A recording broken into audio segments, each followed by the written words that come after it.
Yo, what's going on? It's your dog Art, man. We're back with a quick boxing conversation. Just wanted to chop it up. Didn't want to be didn't want to be on here for too long. Just wanted to quickly explain shit I just been noticing, man. Been seeing a lot of bullshit going on from Ryan Garcia, and right now,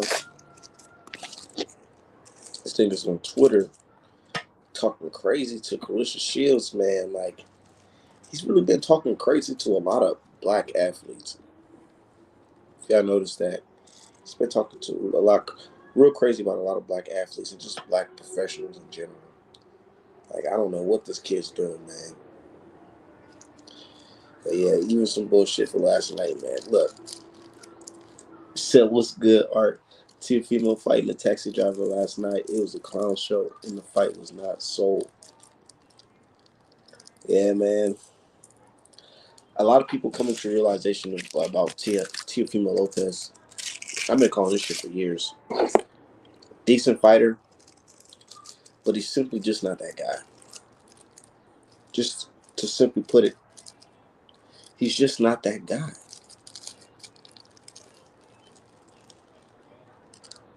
He's not.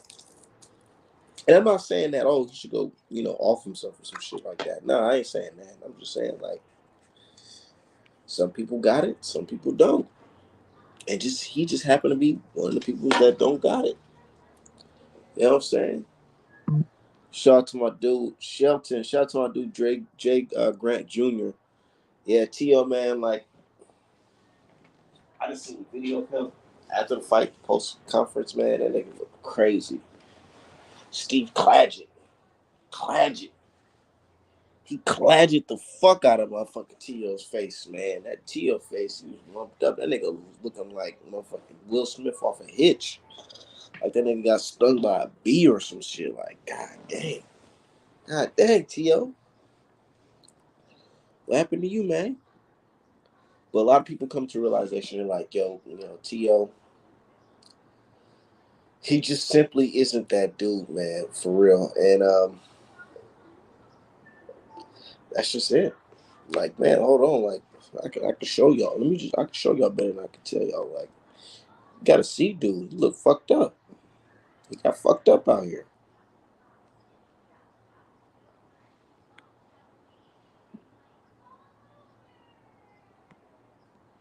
Hold on. He look fucked up out here.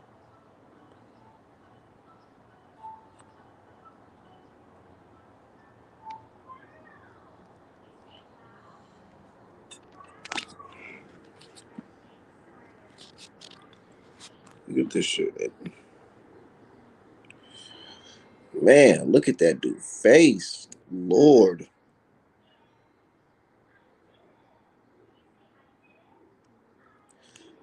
Man. Look at that nigga face. Everybody else, whether it's 47, 40, Bob said I did well. He don't look too happy.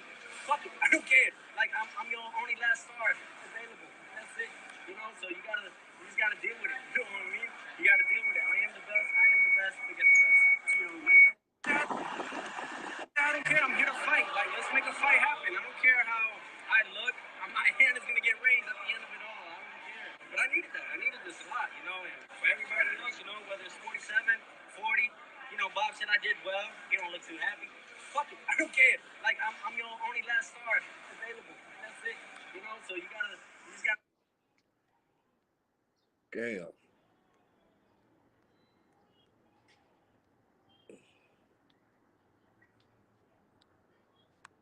He over here talking about he the last star available and shit. Like, son, it's a lot you gotta learn, man. He said Bob Aaron wasn't impressed. Bob Aaron was tight. I'm pretty sure he was tight, thinking like, man, I'm trying to make a highlight reel to present it against motherfucking PBC for this tank fight. Now that shit looking like, boys, it's looking like I shouldn't even dare put you. I shouldn't even. I wouldn't even put you near tank at this point. But eventually, Eventually, man, Teo's gonna crash out. They're gonna have him not crash out, but eventually they're gonna put him in there with a big fight, and he's gonna get his ass whooped worse than the Cambosis fight. But Bob's just waiting for the right bidder. You can't just throw him in there with anybody. You got to get the most out of his investment. Straight up. But all that shit Tio talking about fighting Bud, stop it. Bud will destroy Tio, man. Like he'll hurt Tio pretty bad. Like to the point where it's embarrassing. Like you get secondhand embarrassment for this dude. You wouldn't even want to see that shit. It'll be a type of beatdown. Like you don't even want to see that. Bud will beat the shit out of Tio, man. And a lot of people starting to look at it like, even though you won this fight, you're fooled, nigga. Right now, it's looking like if he talking about moving up too bad, if you move to 147, fight somebody, bro, you're gonna get fucking hurt. And it looks to me that his power at 140, I mean 140 is just not there. His power at 140 is just not there, man. Either the guys are just bigger or stronger or got better chins, or the power just ain't there, man. I feel like it might be a combination of both. Moving up away, fighting these guys, they're a lot more durable. And then you talking about fighting at 147. A lot of people talking about, oh, I'm scared for Dev if he fights at 140. No, you should be scared for motherfucking Teo Lopez if he fights at 147, man. He couldn't get that dude out of here or nothing, man. I don't even think he put him down. Did he even put him down in that fight? Yeah. So I believe he can beat Campbell in the ring. I mean, I feel like that may be his biggest fight at this moment and a winnable fight for him. The biggest fight and winnable fight available for him is against Cambosis at 140. Because if you put him there with Dev, you put him in there with motherfucking even Matias. Matias was fuck around, stop dude. Yeah, man, you put him with Gary Russell. I think all them dudes, whatever his name is, who just beat Matias, and Polio, who just beat what's his name, Gary Russell. Yeah, they'll beat him. But 140 just looks crazy right now. I'm not gonna lie to you. 140 just looks weird. With being a nice stack name, stack division with some nice names, just like weird shit. Like we got Pyro as the champion, Cruz as the champion, motherfucking Teo Lopez, and then Pyro Perio, the ped sheet. Shit's just weird.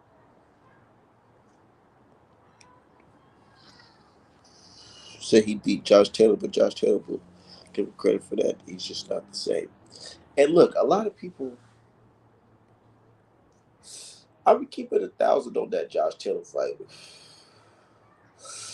Josh Taylor in that fight against Teo, and I'm not trying to take no credit away from Teo, but Josh Taylor, he already had his own problems going into that fight too, man. I remember years ago, Josh Taylor said he was struggling to make 140. And now you put him in a situation where he's like on a fucking year off, layoff, year and a half layoff after being exposed by Jack Catterall. I mean, like,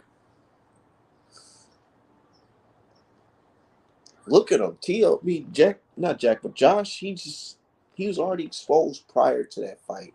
And then he went into that fight against Teo Lopez. That was like a perfect fight for Tio. It really was. Motherfucker was like a wounded animal going into that motherfucker. And then after the fight, what happened? He ended up losing to Josh or Jack Catterall. And I feel like a lot of people rate Tio high because of that dub. And that's cool, but it's like, if you really if you really look at this shit for what it is, it's like, yeah, he did good, but Josh Taylor, was he really all that to begin with? Man.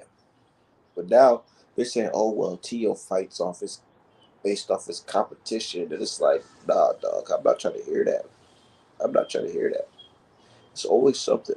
Why had the Cambosos fight? He ain't fight off basis competition. Cambosos was putting in work. Why he ain't put in work like that too?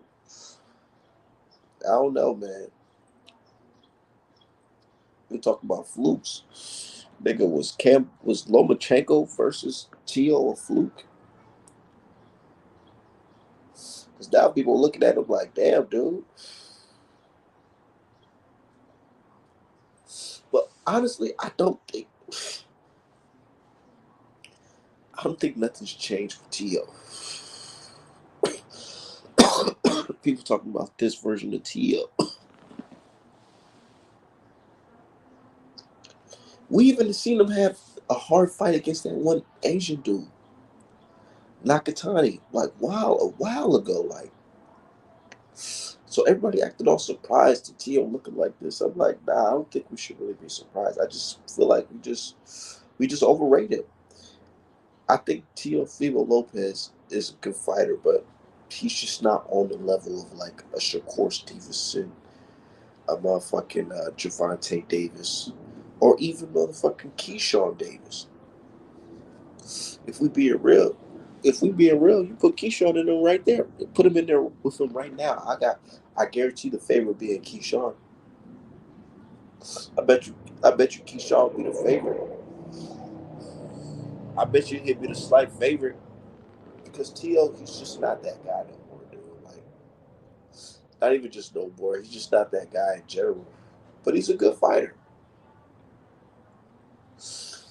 But when we talk about the best and the top, I just don't think he's one of the best. I think the dude that beat Gary Russell beat him too. Nah, real shit. I think the dude that beat Gary Russell beat his ass pretty convincingly. Real shit. Shout out to my dude Steve X. Said that's why Teofimo's not pay per view. Yeah, man. Said he was getting hit top ranked and not give Clash any. I mean, top rank was on script, dude. Top rank, they run their shit like they motherfucking CNN, bro. For real, they run that shit like it's CNN. They had everything planned, the script, certain lines to say. I feel like they had backup scripts and shit like that. In these fighting meetings and these board meetings that they have, I feel like they discuss certain things, like certain things to say and what not to say. Top Rank really run their shit like ESPN, not ESPN. They run their shit like Fox News, straight up.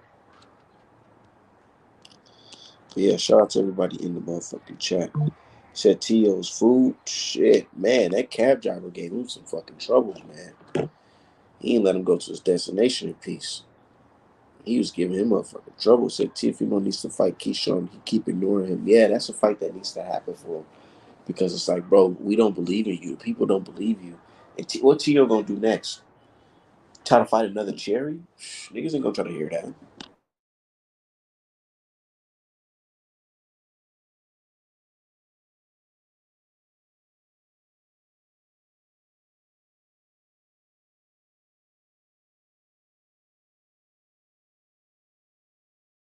Yeah, what are you gonna do? Fight another cherry? That shit ain't gonna work. Said Teofimo is a Twitter thug like Tank and Shakur. Nah. Tio got mental problems too, bro. I think Tio got some mental problems too, man. You gotta understand, man. Some of these dudes, they like to brag about how they been boxing since they was kids. That's cool to be boxing since you're a kid because you're gonna have more talent, more skill, man. But people forget you boxing since you was a kid, nigga. Your head, your brain, nigga, your brain is still developing as a kid. I heard your brain don't stop, maturing and developing till you're like motherfucking grown, like not no fucking 10, 11, So these guys, they getting punched in their brain when their brain's still developing at like 10 years old and 11. And they're not getting the proper schooling as well to stay sharp. These dudes, their brains be like mush and their whole way of thinking be like completely altered by the time they're in their motherfucking 20s. Honestly,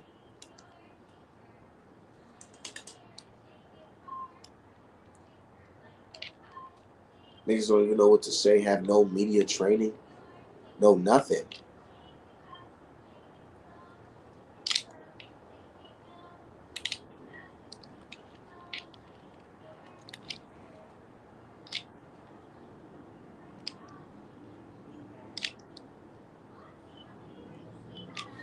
Yeah, shit just crazy. He said 25 years old is when your brain fully develops. Yeah, and I believe that. I honestly believe that as well. Because I still remember, right now I'm 29, and I feel like I'm a lot stronger. I feel like I'm a lot smarter than I was at 21 and 22, 23. Like, I know what I want to do specifically. Like, I know the steps, what to take, what to do to put myself in a certain position. I know how to articulate myself a lot better. I just feel like, yeah, your brain is more fully developed at 25. But these guys, they've been boxing since they was fucking 10 years old while their brain is still shaping. Like, dude, your brain's not supposed to be getting rattled like that. And I feel like Teo may be a victim of one of those kids in sports where, yeah, you're a hell of an athlete, but nigga, your brain ain't all the way there. Nigga, you saying wild shit in interviews. Yeah, straight up. So let's go, Art. Yeah, straight up. Yeah, we just seen Teo. They said Teo had been knocked out in sparring in some motion, dropped in sparring.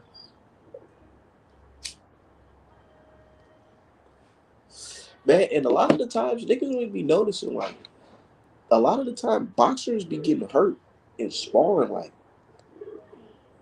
the real damage be coming from sparring sometimes. Niggas be fucking damaged before they even go into the motherfucking fight. Straight up. But yeah, Teofimo Lopez, man, he need to get it together, dude. I don't see what's the game plan for him. I don't see what's next. I feel like the only thing they could do is just sacrifice him. He had too many attempts to show us, what he's about, and it's looking like, bro, like, nigga, there's only so many performances we can excuse. Like, yeah, you won majority of the rounds in this fight, but it's like, nah, nigga, you let this nigga pressure you. He had you fighting on the back foot, like, and this wasn't no Lomachenko, nigga. This is Steve Claggett with 7 losses. They talk about this nigga, a 15-year veteran. I ain't never heard of this nigga a day in my fucking life. Steve Claggett? Where the fuck this nigga come from?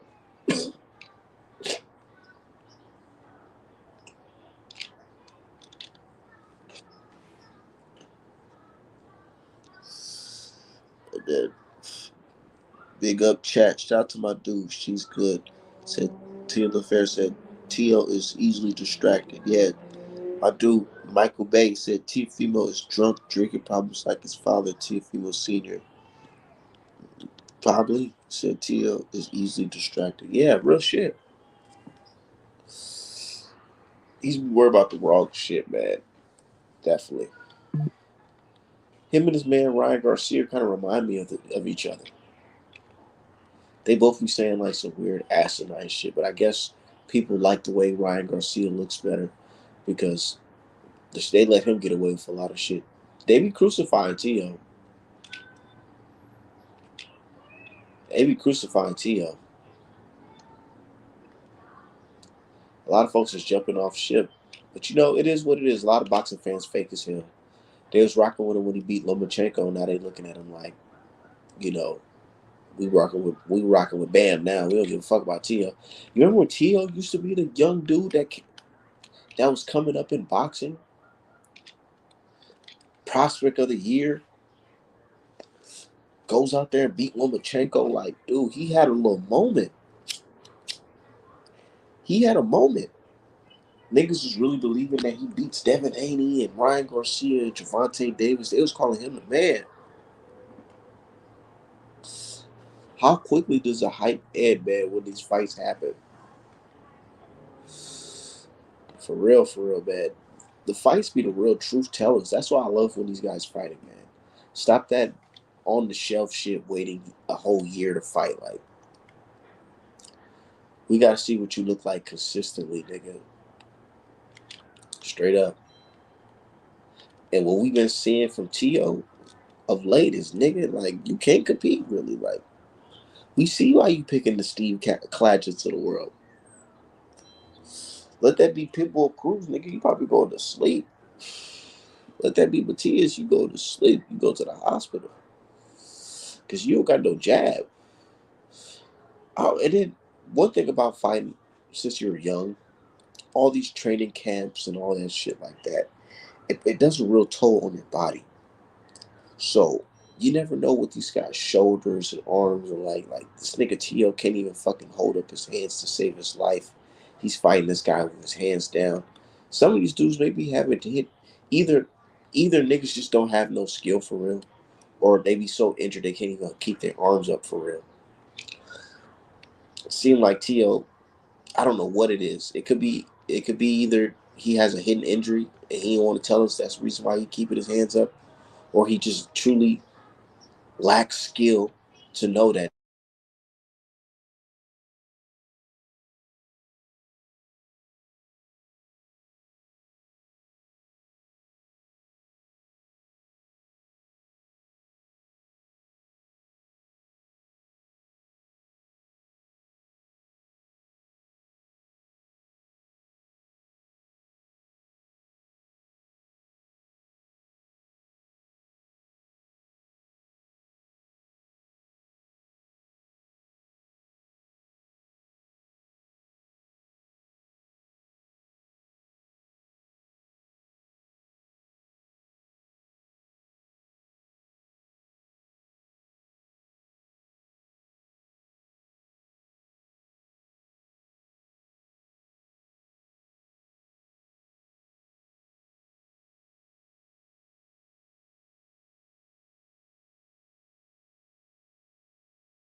My bad.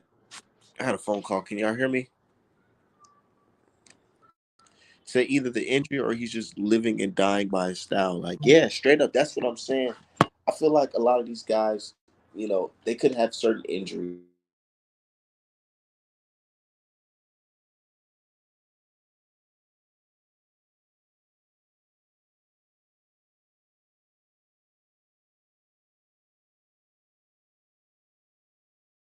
So,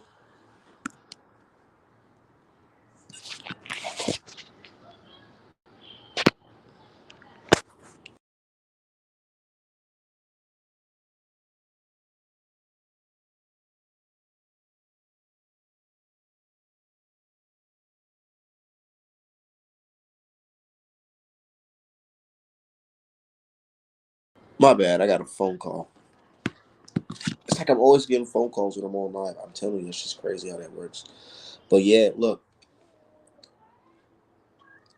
I just feel like, yeah, it's either an injury or, like you said, he's just living and dying by his fucking style. And it's like, dude, can't you see that you're getting punched? You don't have a high guard? Stop doing this weak ass Philly shell and try to like have him roll off your shoulders. Like that shit's not gonna work every time, dude. These niggas just throwing punches and bunches, bro, not single shots. Every punch can't roll off your fucking shoulder, bro. You gotta have block. Put your hands together. Put your hands up. But what do I know, right? You know what I'm saying? Like shit's just crazy. Tio probably got like the worst defense out of all the champions. You can't say Matias no more because Matias is not the champ. Cruz got better defense than motherfucking Teofimo Lopez.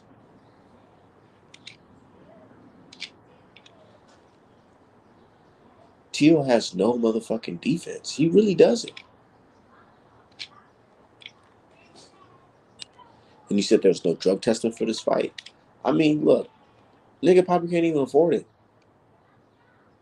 They giving this nigga like fucking $1 million for motherfucking these little small ass cards.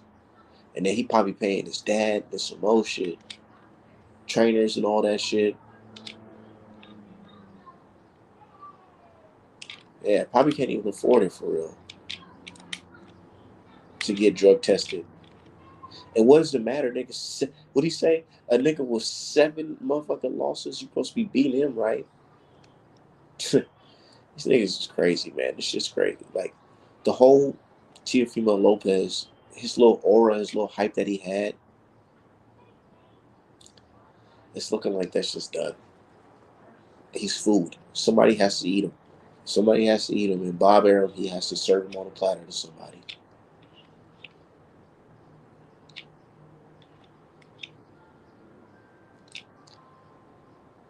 I think Bob willing to do that, though? Give Tank Teo and Lomachenko? Lomachenko first and then Teo?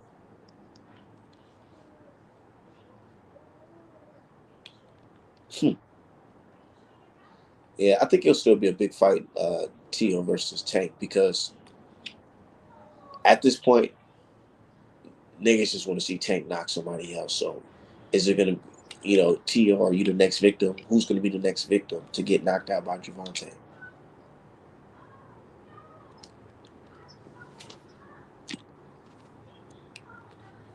So, okay. But yeah, I don't know, man. Teofimo Lopez, he's tripping, man. But yeah, motherfucking his man Ryan Garcia, he's tweaking too, dude. Ryan Garcia put out a tweet, right? And it was some type of screenshot of Bill Haney talking to some random account. And the account is saying like, "Oh yeah, I'm 14 and this and that." And Bill's talking about some, yeah, I could be your sugar daddy and all this shit. Like, sounding like a white dude talking through a black account. And it's got to a point where everybody's like, bro, come on, Ryan Garcia. You posted fake, you posted fake screenshot DMs of motherfucking Bill Haney. Come on, bro. A lot of even his own people like, man, just delete this shit, man. He deleted it, but his own people tell him to delete it because it's to a point where it's like, dog, you're gonna get sued, man. You're gonna keep on getting sued. And there's nothing the fans can do. We can't troll that. We can't troll that because you're talking crazy. You said Schofield's dad is a fool. Yeah, Schofield's dad is a motherfucking fruit fruitcake, man. He really is. Nigga look like Donald Glover with motherfucking predator dreads. Nigga, what the fuck? That nigga hairline is like back here. And he wanna talk. This nigga laying in the cool breeze. Yeah, Osterine, it don't really help. It only it only makes you bigger. It doesn't do nothing with a little lifts. I'm like, dog, nigga, hell nah. This nigga Kid Austin Pops is look. They don't want the Bills of the world. They want them type of niggas. The nigga that motherfucking Schofield dad is, that's the type of niggas that they want. Niggas, you know what I'm saying, looking like that. Talking crazy, man. They don't want no strong masculine brother like Bill Haney, man. Raising his kid up, you know what I'm saying? Now raised his son into a man and now his son is doing his own thing. Like they don't like that type of shit. They like them sassy niggas. Them sassy niggas that's trying to be on cold with them. Yeah, Osterine don't do that for you, baby. Nigga, get the fuck out of here. Nah, real shit. He said Tio seemed to be the type of fighter that rises to the level of his opponent, so him taking a real tune up isn't all bad. Like, I don't know, man, if we can keep on using that excuse. Because what can you say about the Richard Kobe fight? Richard Kobe, I think he was a decent fighter around the time. And it wasn't like, oh, he put something extra special in his bag for that fight. Nah, I feel like he hit him with a good shot and it put him down. And then you look at the Kambosos fight, it's like you can't look at that fight and be like, oh well, he's fighting to the level of his opponent because his opponent was throwing motherfucking hands. Why was he not throwing hands? Straight up. He said they don't want, like I said, man, they don't want no Bill Hades, man. Masculine brother. They want that sassy shit. They want that sassy shit from what's his name? Showfield's Pops. Talking about some, yeah, the Osterade don't do nothing for you, baby. Said Teo is just not as good as advertised. Struggles with movement, easy to hit, lacks power at 140 plus. Exactly. Exactly. And I'm not coming on here saying, oh, Teofimo is just the worst fight I've ever seen. Nah, I'm not saying nothing like that. That's the type of shit y'all niggas be doing. I'm not saying nothing like that. Teofimo Lopez is just not like us. You know what I'm saying? He not like the motherfucking Tank Shakur, the Devin Haney's of the world, bro. He's just not. He's just not, bro. You let niggas like Steve Cadgett motherfucking bust you up, bro. What you gonna do when you get in there against a real puncher? A skill puncher, somebody else a jab. Kambosos was beating Teo with a jab straight. I'm telling you, everybody talking shit about Dev. Dev will motherfucking easily. I think Dev will easily beat Teofimo Lopez. Because what? Dev, he understands that if a nigga is fighting with his hands down, you can pop him with a jab. Pop that nigga like motherfucking pen dispenser, bro. Like Pez dispenser. Like nigga,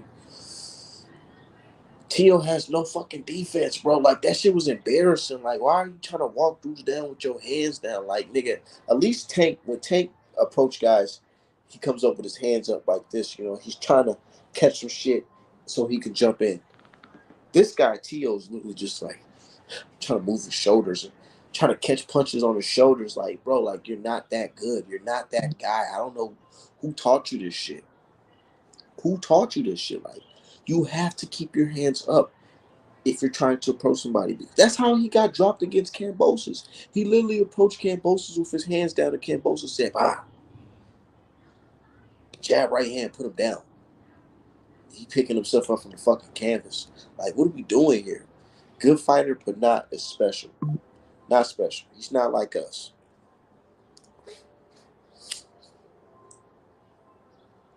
And we can't say, oh, well, a couple more fights. No, nigga, Teo's looking like a vet in the game. Them prospect days was over.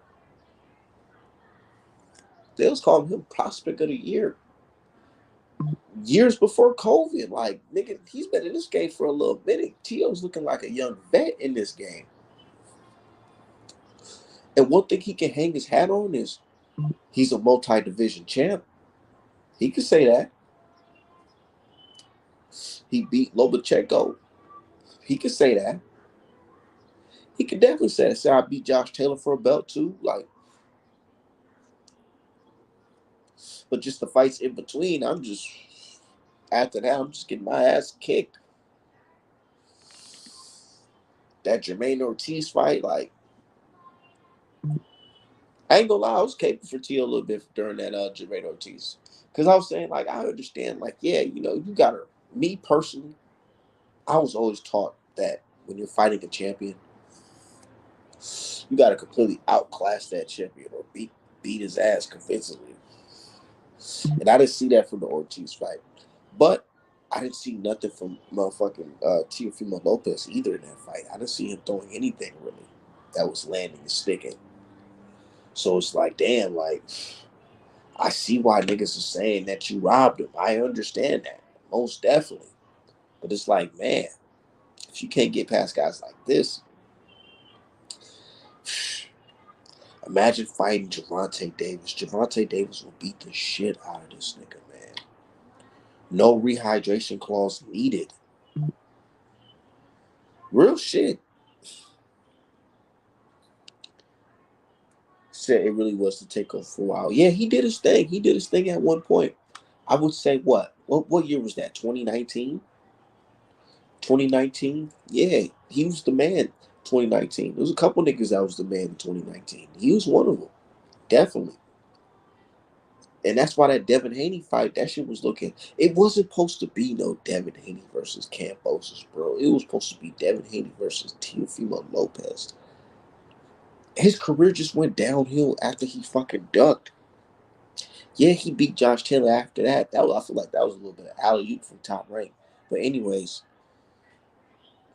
nigga, like that duck and put your ass in a terrible situation, bro. This nigga went to Triller. I still remember. I've been doing this shit for a little minute, so I still remember when niggas were saying, "Oh, Triller's smart, motherfucking T.O.'s smart for fucking trying to finesse Bob and fight on Triller." Like, and then he ended up having a fight on the zone, and then he blamed it on the zone while he lost, and a whole bunch of weird shit. Like, but ever since then, it just went downhill. The only way I see T.O. coming back from this shit is if he fucking he has to fight somebody that we know. Maybe he needs to just fight Kambosos again. Call Kambosos out. Just start a random Twitter beef with him and then lead to a fight with him at 140. Fuck it. I'll watch it. Because if you ain't fighting the top guys or Keyshawn Davis, I don't want to hear about it. I don't want to hear him fight some random nigga I don't know. Say he ducked Dev and overlooked Cam and got scorched.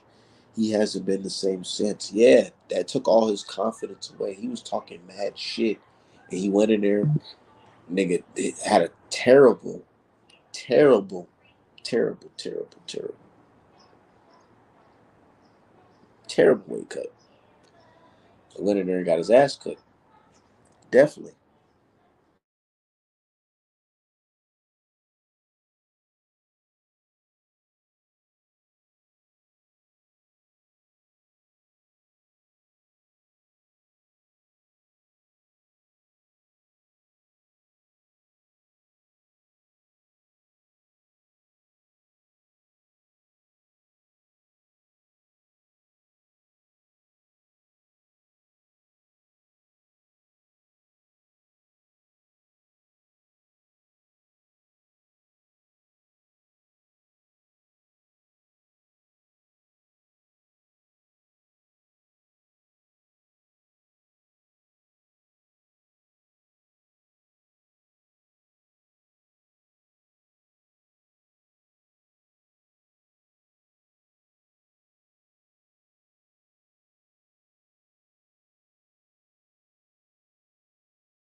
Yeah, man. Said he was moving funny. And then after he lost to Cambosis, it was just ugly for him. But top rank really threw him an alley oop with that Josh Taylor fight, man. Josh Taylor was ready to go. Look, we already seen him in the Jack Catterall fight, dude. He looked at fucking terrible. That wasn't no fluke, as we seen with the fucking Jack Catterall too. It wasn't a fucking fluke.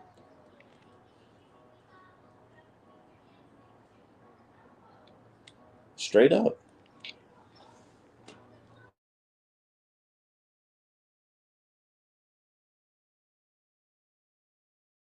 But it's crazy, man. Tio, he was once that guy. But that's just how boxing is, man. Like, we got promoters for a reason.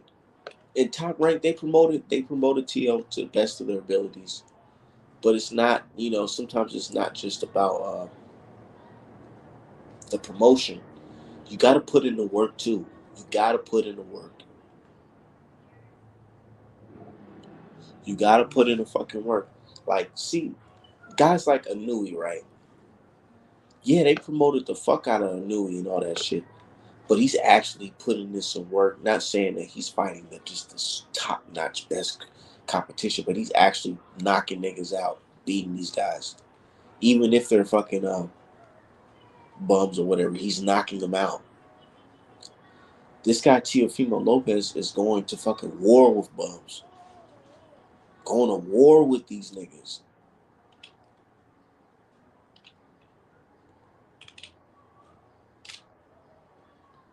He's going to war with these guys.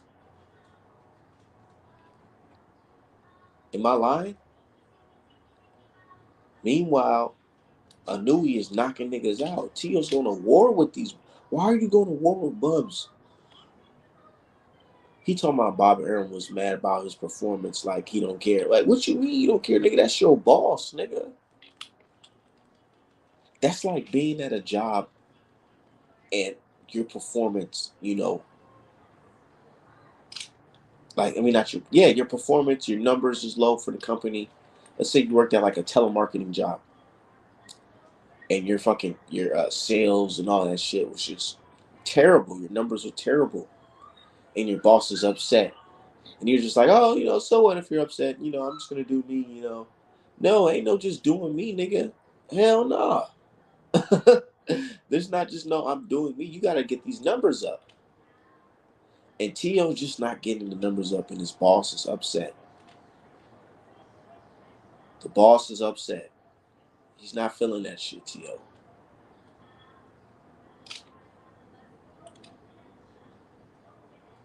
He talking about he don't care. Like, bro, what?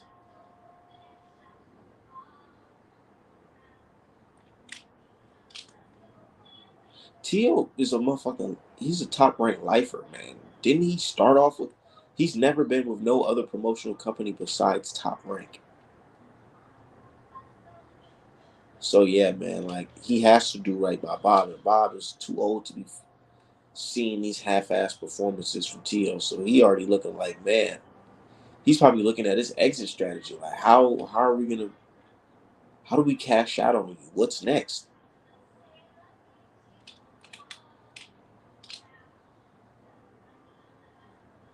Straight up.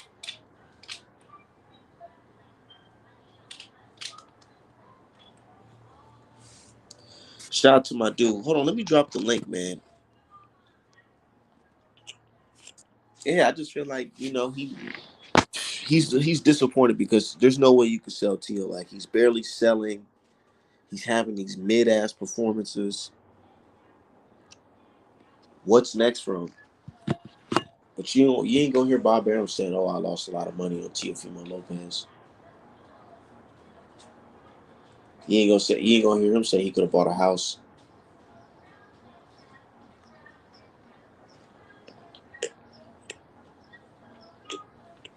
Yeah, I just dropped the link for whoever want to join. But yeah, man, a lot of shit just going on in boxing. Hey, shout out to that dude, Bam. He had a great performance. He looked good, even though he got dropped in that fight. But one thing I noticed, man, certain guys get certain, passes that others don't get. Like I said, shout out to Bam. I ain't trying to take nothing away from his performance. But, you know, he's fighting a guy that's older, a lot older.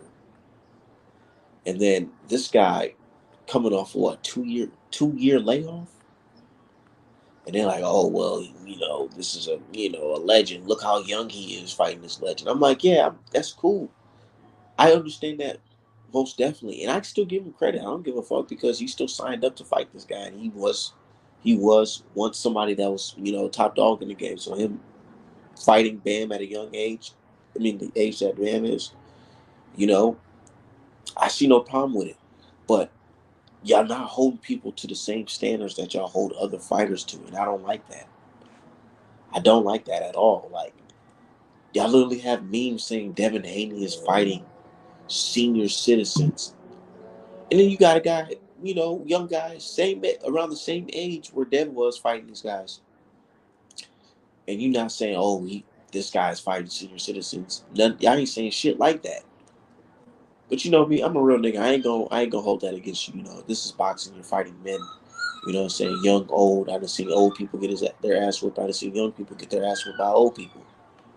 So I'm not the one to judge. But y'all gotta keep it 1,000, man. Keep that shit fair on both sides. Or I'm gonna have to call that shit out. Simple as that.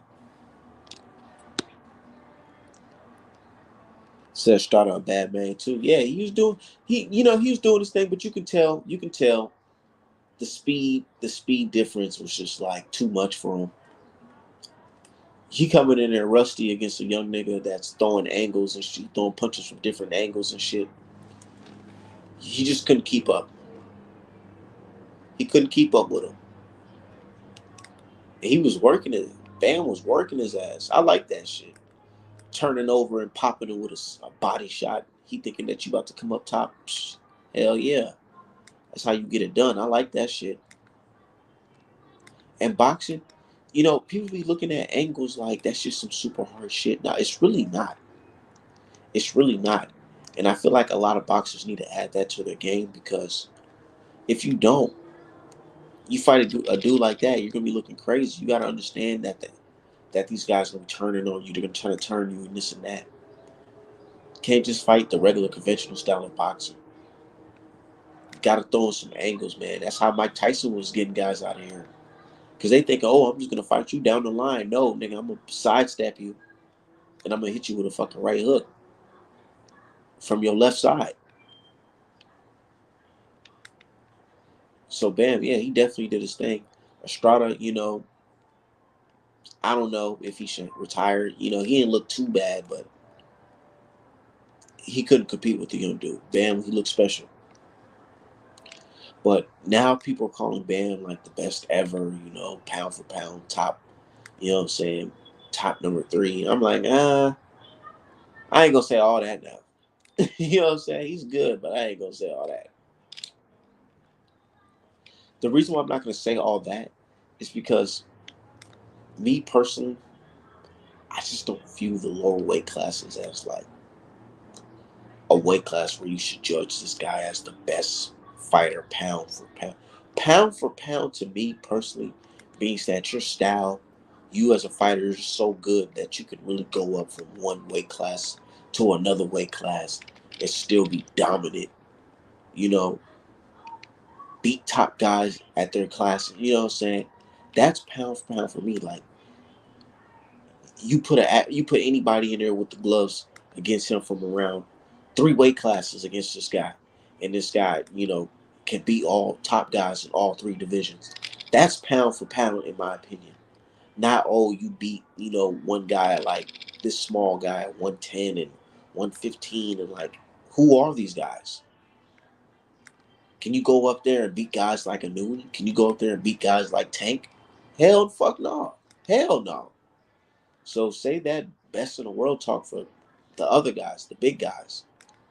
But you could say he's the best at his weight class for sure. You could say he's the best around his weight class. But to say, oh, he's the best ever, nah, that's a stretch, big stretch. So real talk, Bam has to not get popped for me to legitimize his career because of Kemp. He's not sorry to say that either. He said they hate on Dev because he never stuck with one promoter and he don't get the promo propaganda that others get. Yeah, of course. Of course. You know how Eddie Hearn is too. When Dev fight on Matchroom, oh, Dev, he's just a world class fighter. He's a world class fighter. He's a nice guy. Dev, excellent fighter, tremendous champion, world champion, top of the top of the line, mighty fine, Devin Haney. But when that nigga not with Matchroom, yeah, that nigga has no ties with us. We ain't betting shit. Hell no. I'm not betting shit on him. Dev, hell no. Fuck that. Dev versus Sandor Martin. I'm not putting no money on that shit. Fuck that.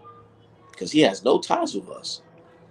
Nigga, you see how that shit is, man. Like, and I don't blame Eddie Hearn. I'm not gonna sit down and say, oh, Eddie Hearn's the worst human being. Nigga, come on now. We know that guy. We already know it's about money. He's a capitalist. He's a capitalist. It's his job to make money. He's seen no profit in Dev. He's not invested into Dev. Dev has no ties with the company. So hell no, I'm not gonna invest.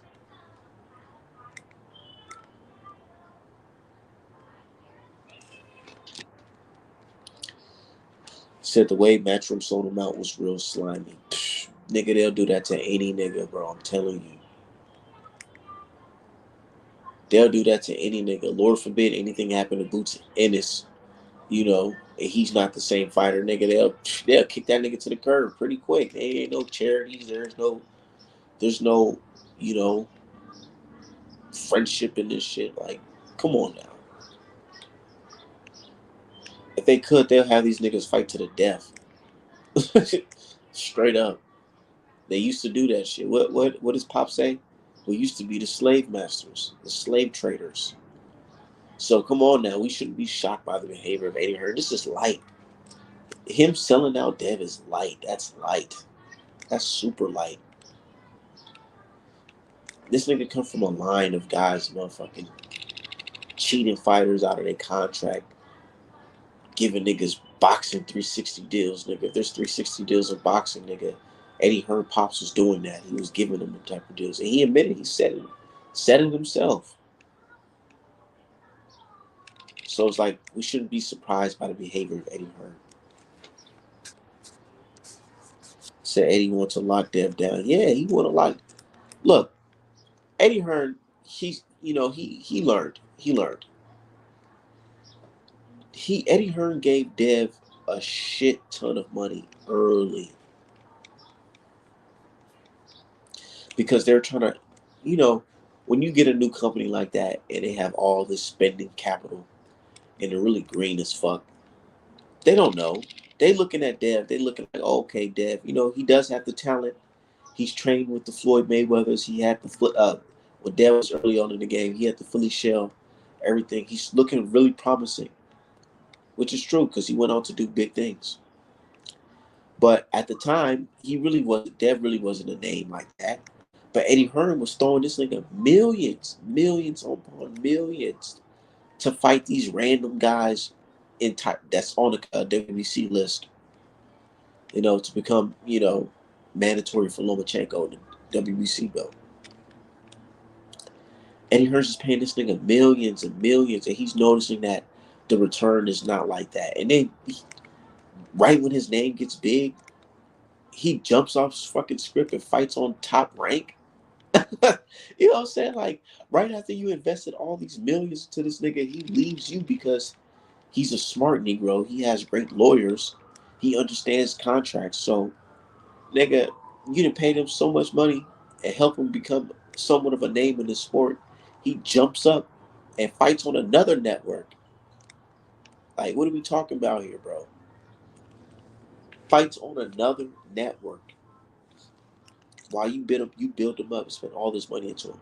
So now you're looking at this guy like, fuck him. He don't got no loyalty to me, so I don't got no loyalty to him. And then Dev, he comes back to Matchroom, and Matchroom on some like, based off the last purse that he got, they got a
My bad. My bad.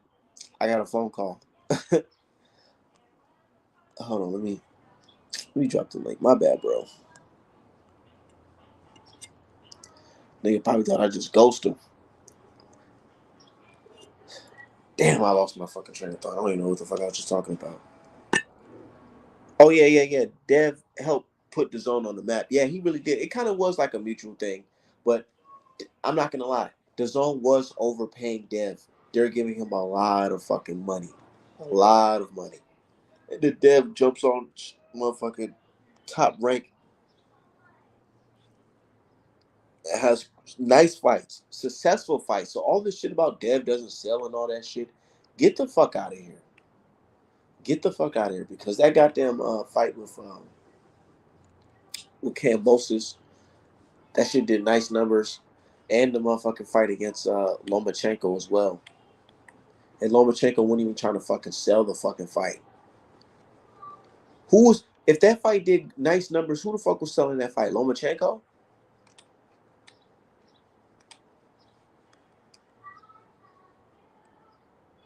Exactly.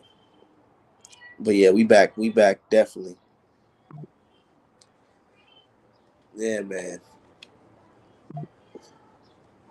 But yeah, so Eddie Hearn having no loyalty to Dev, you know, we already know what time it is. And speaking of loyalty, man, I'm not feeling the way these people are treating Ryan Garcia in this situation, man. Bro, they're really coddling Ryan Garcia. Dana White just totally dismissed all the facts about Ryan Garcia cheating. He said, "Oh, he didn't cheat. He didn't cheat." Like, nigga, who told you he didn't cheat? Supplements. If he was with us, we could have got him right and all this shit. Like, nah.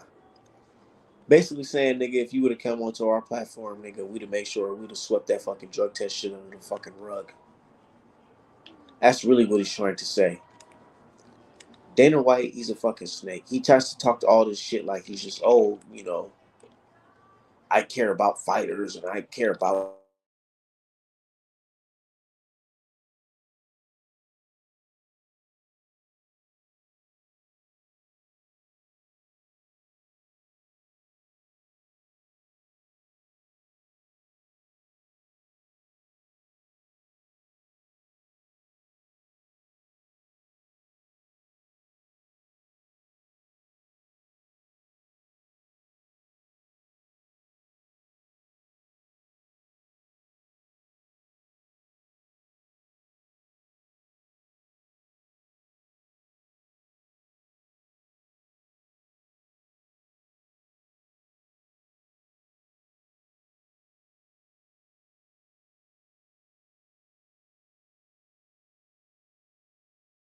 Yeah, I'm here.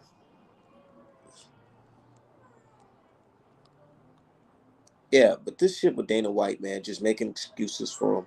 I can't respect that. I can't respect that because you can't sit here and act like you just totally care about fighters and all this shit, and you over here promoting this guy saying, "Oh, he didn't cheat. He didn't cheat." What you mean he didn't cheat? Like you did your own investigation, and you saw the samples. You ran your own tests, and you came to the conclusion that he didn't cheat. Nigga, who the fuck are you, bro?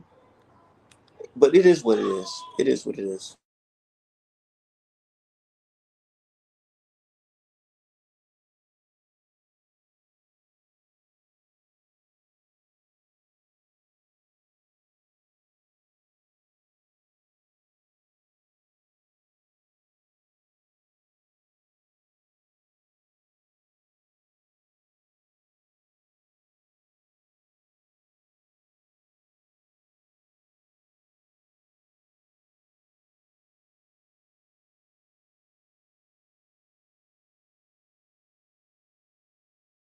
Yeah, straight up. Said get the interview, bro.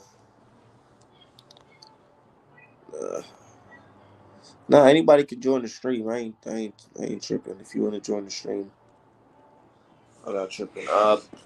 But yeah, with this whole situation with Ryan Garcia, a lot of people coddling him. Man, I listened to this the fight hype interview, dog. Oh my god, dude! The dude from Fight Hype. I thought it was what's his name, the Ashton Kutcher looking dude, but no, it must have been some different employee for Fight Hype. Man, this nigga, the he started the interview by saying, "Oh, Ryan Garcia, you look good, man. You look good." Laughing at everything that he says, agreeing with everything that he says. He's not even trying to question him or grill him or even like ask him any type of question. And here's the thing: I'm not saying that you have to hate. You don't have to hate him. I mean, you could if you personally feel that way, but as a a reporter, journalist, or whatever, you don't necessarily have to agree with everything that they're saying. You could ask them follow up questions that really, really gets down to the bottom of the shit. Like, who gave you the supplements, bro? Scooter gave you the supplements? Was it tablets? Was it pills? What happened? Did you feel like you were on performance enhancing drugs? Why nobody asking him shit like that? Did you feel physically? Did you feel stronger that night than usual? You know what I'm saying? How did it get in your system? Are you sure you didn't inject it somehow through the IVs? Somehow did you? What happened? Why were you using the legal IV? Why ain't nobody asking about the IVs? Nobody asked him about the fucking IVs. Nobody. And Ryan Garcia, he going crazy. This nigga firing his motherfucking he firing his motherfucking lawyer and shit. His lawyer, the one that helped him with all these fucking statements, misleading the public. His lawyer helped him with all that shit. Now you firing him, like now you just out here defending yourself online. Like, all right, man. And then this situation is getting worse and worse by the day. And there's fans, people that I respect that try to say, "Oh man, I'm done talking about this situation. Why y'all still talk about it?" Nah, this is boxing news. We're gonna talk about it because y'all can't. People can't just celebrate all this cheating shit and make all these memes and shit like that and laugh at Dev and laugh at everybody trying to defend the situation. And then when news coming out, more news about this shit coming out, like, oh yeah, this shit's real. This is what happened. We're getting to the bottom of this. Now niggas want to tap out and say, "Oh, I'm done with it." No, nigga. It's like a motherfucking, it's like a murder case. It's not over until this shit's motherfucking settled. We want to know everything, every little detail about this case. We want to know everything. We want to know what happened, what was the motive, all that. It's not over. I want to see everything. The new boxers coming up, they need to learn from this situation. We need to know what happened. If it really was supplementating, it really was Scooter, we got to know. But just whole trying to ignore it and try to play like I'm just super mature as a boxing fan where I could just hold on to the next subject and not be focused on this. Nah, I'm focused on a lot of things. I just watched the Teofimo Lopez fight and the Bam fight. I talked about all that shit. But I'm not going to ignore this. Hell no, I'm not going to ignore this.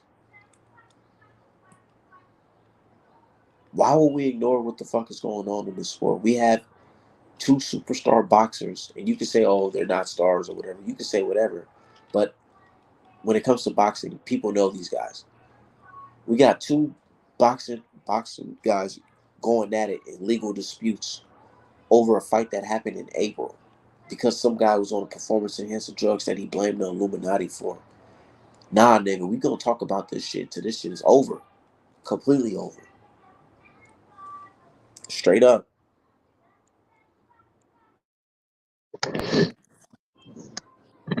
Hey, what's going on, everybody, man? We got Hi. hey, we got Rachel Donaire and PJ. Shout out to you guys. What do y'all think about the whole Ryan Garcia now blaming his weight cut coach or whatever? Hey, Miss Rachel. Hi. I think this is the first time I caught you live, Artman. Like I see you on Twitter a lot. So this is the first time I saw you live. So I, had to like say hi and say that I've been watching everything that you've been saying on Twitter. Completely agree. Just to let you know. But Oh, yeah. that's great. Yeah, I didn't know that you watch my channel or follow me on Twitter. I didn't know that. Yes. I do. I guess I'm a, what are those?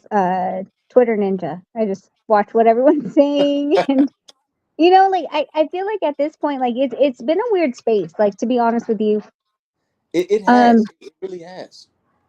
yeah, people are starting to. You're starting to see people pick sides. You're starting to see people throw out common sense. Um, and any kind of discussion that we can just have, like, cordially, it's been thrown out the window. It's been very hostile. So I've been just, been watching what you've been saying, and like, completely agree. I've liked a bunch of your posts for sure. Um but I think that this whole discussion, I've said it from the very beginning. I think that a lot of people don't support Ryan, but they hate Bill. You said they hate Bill. Yeah, yeah. Yeah, they hate Bill, what he stands for. They hate his son for being in the position that he's in, and I feel like it's unfair. And I feel like a lot of people.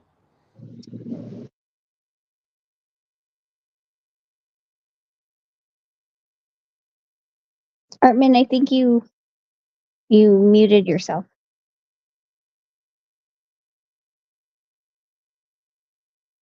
PJ, are you there?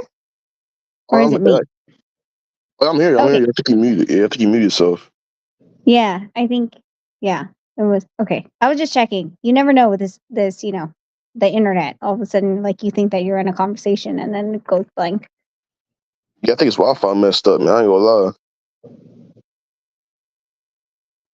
Oh, he's on a call. Okay, well, me and PJ will talk. So, um, what do you think about this, PJ? Shit, I think they trying to like push some type of agenda on Ryan Garcia. I think they trying to, you know, just because they don't like Devin and shit, man. That's what it is, man. I saw somebody on Twitter, man. Somebody was like, "Oh yeah, they set Ryan up. Put Bill Haney in jail and shit like that, man. Like it's all agenda type push, man. I think it's bothersome at this point. Like, I think, of course, in the beginning we knew it was going to be, Devin versus Ryan, and of course people had their teams, and then when what had happened, then it was reaching for straws on different levels. It was, um, I think it was Illuminati first. It was the CIA, then it was Victor Vada. Then it was back to the Illuminati. Yeah, the Then Bill Haney. Yeah, the Bill Haney. Bill Gonna do Haney. some of the test. Yeah, all types of Yeah, excuses, man. like, we're like, it's honestly, like, for me, and I'm not even trying to follow it this closely to understand who is the villain today. Is My bad. I was on a probably, call. no, To you're be good. honest. Yeah, yeah. My bad. Um. Yeah. Hey, Ms. I Rachel, thought yeah, I Ryan. want to hear your thoughts, Mr. All right, so like, are, so what are your thoughts on people, like who automatically think that there's some type of doctors and they know everything about drug testing? Because hell, I saw everybody talking about, oh yeah, oh this is why he popped and oh it's contamination or it's hair follicles, all types of bullshit, man. So what are your Everybody thoughts making on that? excuses. Like one thing I've noticed now, it's like the politically correct thing to say within the boxing world now is to say, "Well, I think it was just contamination. He didn't do it on purpose." Everybody's saying that because they have to acknowledge that he cheated, but now they're saying, "Oh, well, it's just contamination. That's all." But it's like, no, it wasn't contamination. It was already proven that it wasn't contamination. He settled out for a reason. And these fans, they don't want to talk about it. They don't want to talk about that. They want to ignore it. But I don't care because I'm gonna keep on talking about it because it's Well, still and gonna. that's the thing. Like, we're Yeah, go talking about billionth of the gram. Like when his fans are like, it's a billionth of a gram. Like, Grant Jr. is like, I'm not a doctor. And a lot of these people that are talking also are not. But if you're going to argue with me on semantics and say it's a billionth of a gram that he tested for, it's a trillionth of a gram that those supplements tested for. Can you break that down for us? So what he on, as far as the supplements and what was contained within the supplements, were actually weighted on a picogram, which is a trillionth of a gram. So what I'm saying is, okay, so he tested for a billionth of a gram. That's what was in his system. It's 6 nanograms, right? And everyone's saying, well, that's not enough to even, make him pop positive and make him have a advantage. But you guys are arguing that the contamination, I'm using air quotes, that you're talking about isn't even in the billionth, it's in the trillionth, because those supplements that he supplied were supplied in the trillionth of a gram, picograms. So if we're going to talk about, like, let's do measurements, dude, your measurements even smaller than the measurements that we're talking about. So you can't say that this is where I'm standing from. Yeah, and Does that that's make sense? yeah, it definitely makes sense. And what he's doing is trying to win the public perception game, man. Trying to influence the people to believe that this is minuscule. Like he just had a small amount. Like no, people. A lot of fans just don't understand. They don't understand that using those illegal IVs can help mask certain drugs. And I posted on Twitter. I said, man, I honestly believe, and I don't care. I honestly believe that Ryan Garcia using that IV helped him mask other performance enhancing drugs that he was taking. And I feel like that's why on the initial test he tested positive for nandrolone. I feel like he was on multiple stuff, not just ostarine. Ostarine is the only thing that he popped for after Well, shooting was. I don't want to get sued. So what I'm going to say That's what I'm is saying. I that, believe. I'm not saying he is. I believe. No, I believe too. I believe he's on coke, but I'm just saying. but one of the biggest things is that the IV is listed under a masking agent, and you are not supposed to use it. And from what I understand and what people have given to me, what I believe is that the video of him taking the IV, that shirt that he's wearing, is the same shirt he wore at on MMA Hour, Ariel's podcast. That was on February 26th, which is the same date that he posted that he had taken a VADA test. Um, those things are, very. If you're going to take an IV before your drug test, there's a reason that they're saying it's a masking agent, because of the fact that you're flushing out your system. Um, if you have a high percentage of proteins in your body, right? Because you're doing a keto diet or anything like that. Well, one of the biggest things is that you need to hydrate yourself enough to where your urine isn't holding those protein compounds within your body, and it's flushing them out. So if he took, and I don't know this, like, I would have loved discovery. I would have loved for it to go to court, because um, the Zone's camera crew would have had to testify to the time that he did that IV. In addition to, they would have subpoenaed the doctor that approved the IV usage, and then they would have asked VADA what time he took the VADA test. If it was taken after the IV, it is going to be assumed that it was to mask whatever was in his system at that point in time. And I feel like we're gonna get there because even last night they reported that Devin Haney is suing Ryan Garcia, and a lot of people are getting upset. What do you think about the whole suing situation? Do you feel like that's a form of cowardice, or you feel like that's a form of getting your justice or doing the right thing?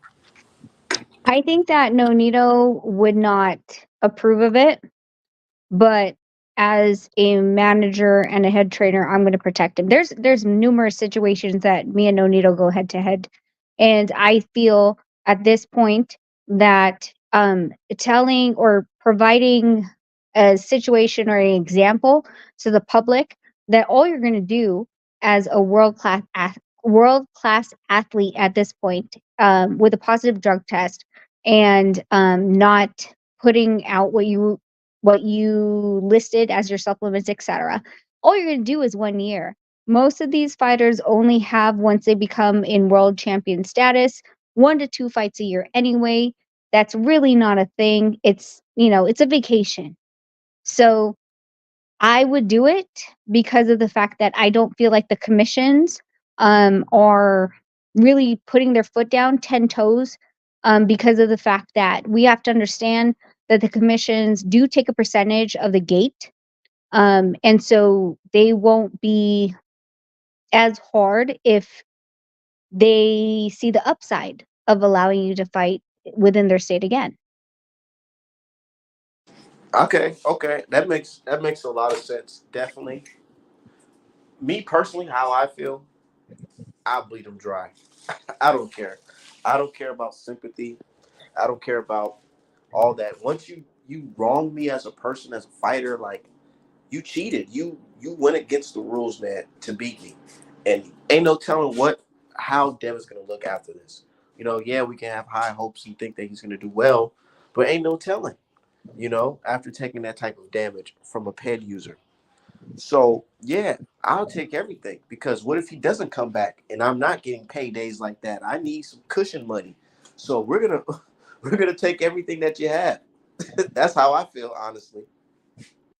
No, 100%. I'm the same way. And again, like no Nito, and here's the difference between, you know, people that protect the fighters from themselves, right? Fighters are just going to continue fighting. They're going to, a lot of them don't even know the contracts they get into. Um, they just want to fight. They see the first amount that they're going to get, and that's it. How many rounds? What's my purse? Who am I fighting? What weight? And then anything else they disregard. They all of a sudden figure out that when they won, they're like, holy shit, wait, why do they get first option? It's like, okay, well, that's in the extension. It's the number 7, probably page 3 or 4, that says if you win, we have the exclusive right to continue promoting you at the very base minimum that we provided you for the term that you signed for.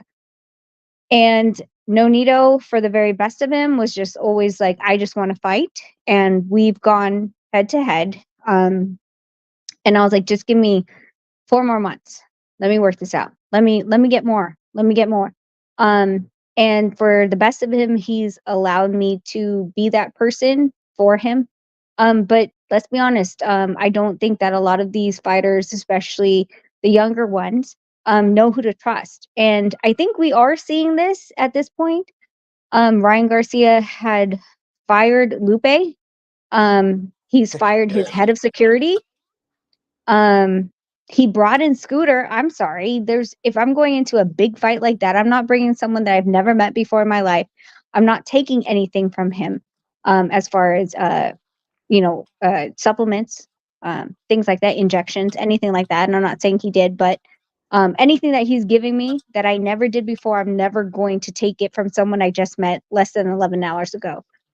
But this is boxing is it's a I've always said this, like, this is the Wild Wild West. It's the dirtiest game, and you need to have someone on your team that's gonna fight for you. And Exactly, exactly. And that's why I always say, I like Muhammad Ali because, he aligned himself with certain people that protect him, you know, the Nation of Islam.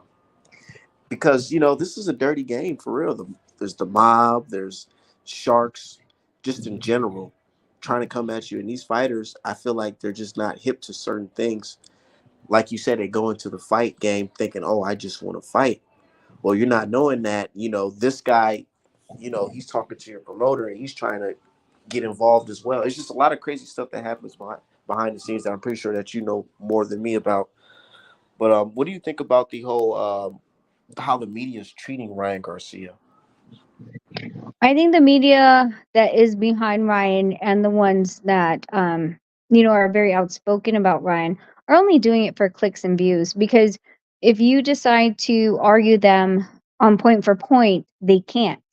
And I honestly, within the last 2 weeks, like, I'm like, listen, I'm talking to preschoolers. Like, I can't. How I'm telling you that, the grass is green. You're telling me it's purple. I'm at this point where I'm like, you know what? Fuck it. It's purple. It's purple, bro. And if you're going to say that, yes, it's purple, please do not ever ask me again about contracts, about sanctioning bodies, their rules and regulations, all these things. Because I'm telling you that it's green, and you're still stuck on that plane, then you can't use me as a source anymore because you're disregarding it because it's not working for your narrative. And I think that a lot of these people are thinking that if they stay on Ryan's square, they will have access to Ryan. I think so too. Do you think that some of these guys may be getting paid allegedly? It's highly possible. I mean, I wouldn't even know what that looks like. I mean, I remember when I started, breaking down contracts and things like that. People were saying, "Hey, um, people are going to come at you, and they're gonna try to persuade you to jump on a narrative."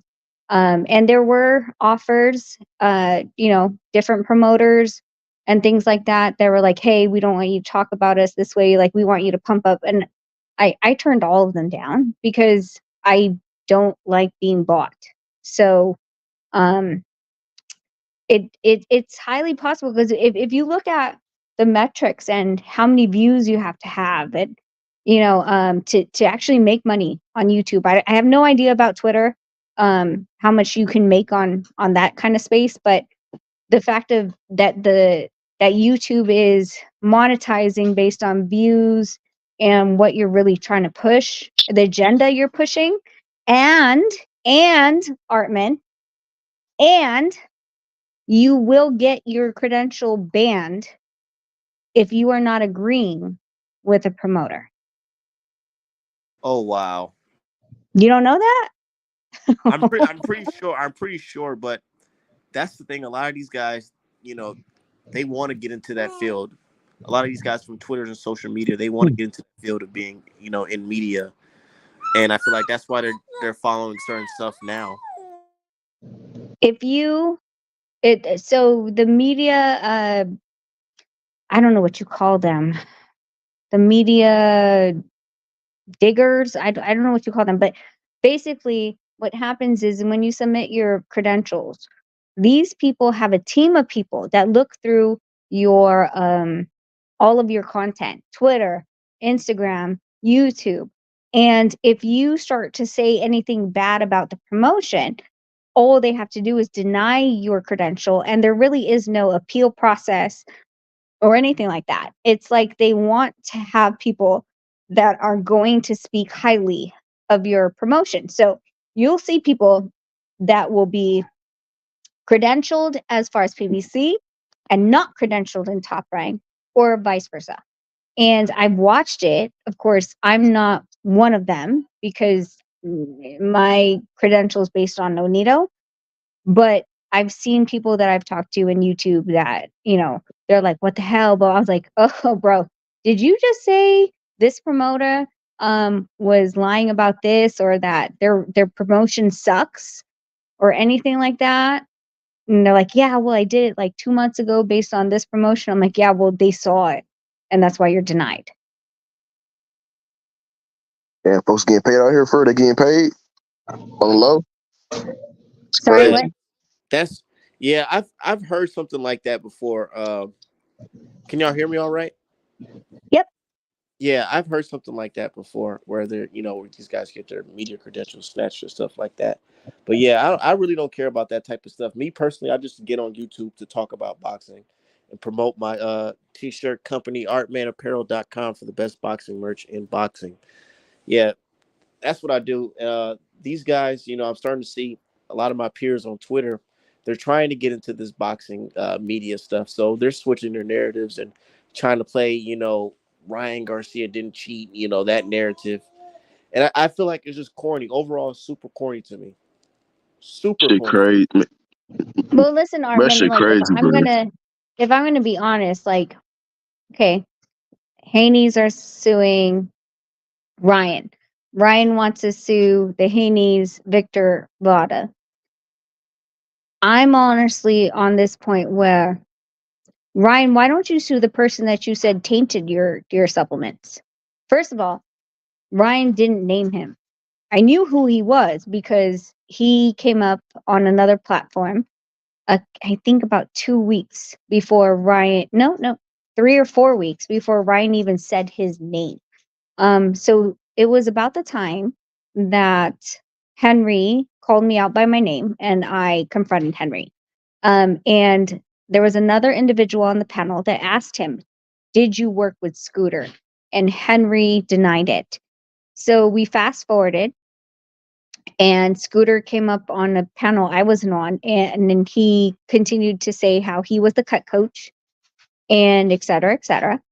And then when everything came down as far as them testing the NutraBio, um, Ryan had Twittered, "I need to talk to the man that supplied me with the supplements." And for me, I'm like, dude, you know who he is.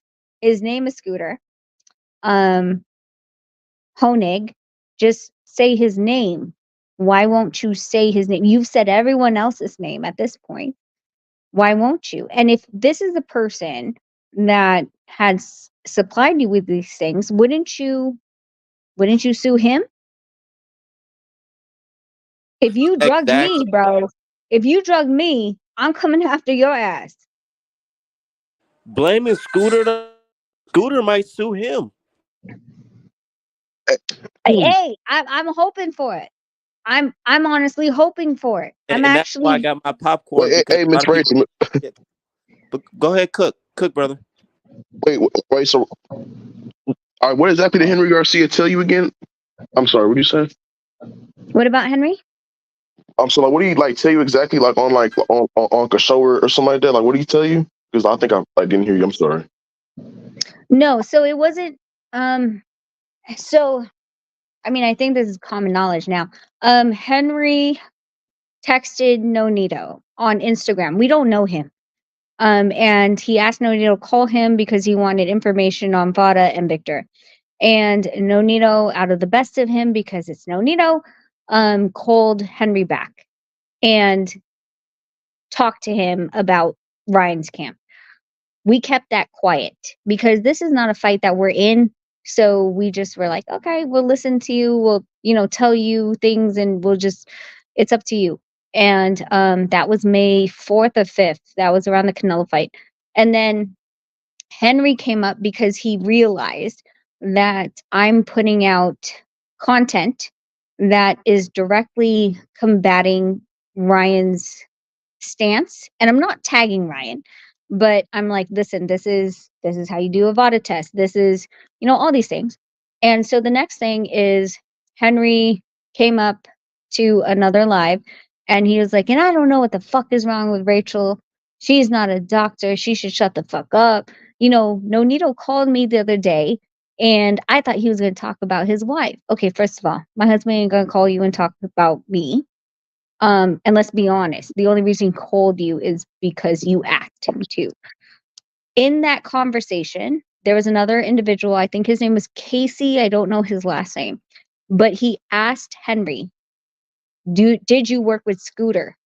Because we all heard about this 11th hour coach, but Casey actually named him. And Henry denied that Scooter was in the camp.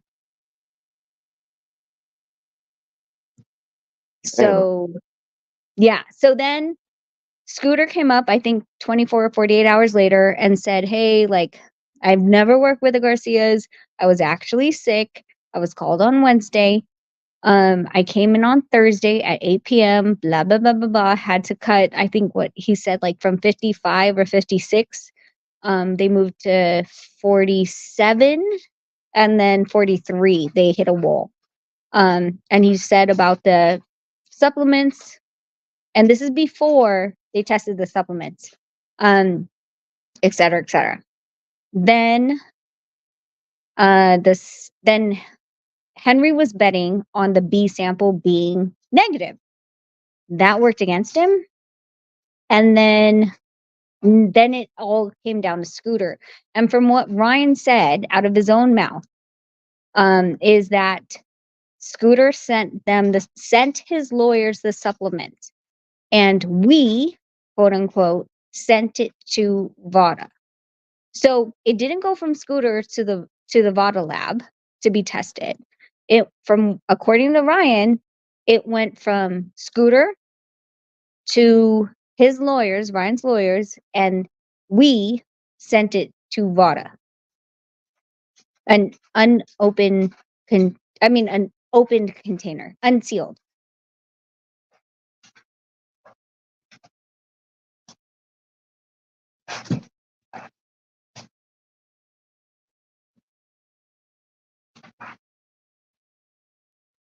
So for me, if I was Ryan and I'm standing on like, hey, I never did anything, then I would sue Scooter. At least in my perspective. If I'm gonna sue everyone, Scooter's gonna be on that list. But He's not suing Scooter because he knows what time it is, man. Oh no, someone gets over that, man. Yeah, come on, Man, bro. and this shit's gonna be a Netflix. You know what? Hey, I think Drew Titan said this, man. I find it very strange that Ryan Garcia and Ryan aren't on speaking terms right now. I find that kind of strange a little bit. I'm not gonna lie. I will tell you that that conversation that Nonito had with Henry was more so the fact that I felt bad. Um, you're hearing a father that's trying to reach to try to protect his son, and I get it. I would do everything to protect my kids as well, but he had no idea in the standing of how to protect him, and um, and it is what it is at this point. He's a grown man, has kids, was married. We're not talking about a 12-year-old. We're not talking about my boys who are 10 and 9 at this point, right? They're making their own decisions, but one of the biggest things that I took away from that conversation was the fact that they had no control over Ryan, and Henry does not necessarily agree with the people that are around Ryan. Um, I mean, that's neither here nor there. Um, from his standpoint, he doesn't know what's going on, and he's reaching for straws, spaghetti on the wall.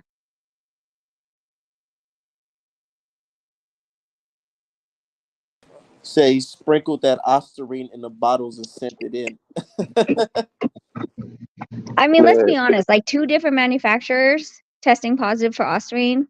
Like we're talking about like someone, and I'm being extreme at this point, but someone who had a manufacturing plant in the East Coast, a different manufacturing plant in the West Coast, and both of them had Ostarine, and yet one of them tested for the same lot and there was nothing in there. Like that's a lightning strike deal. Like you should play the lottery.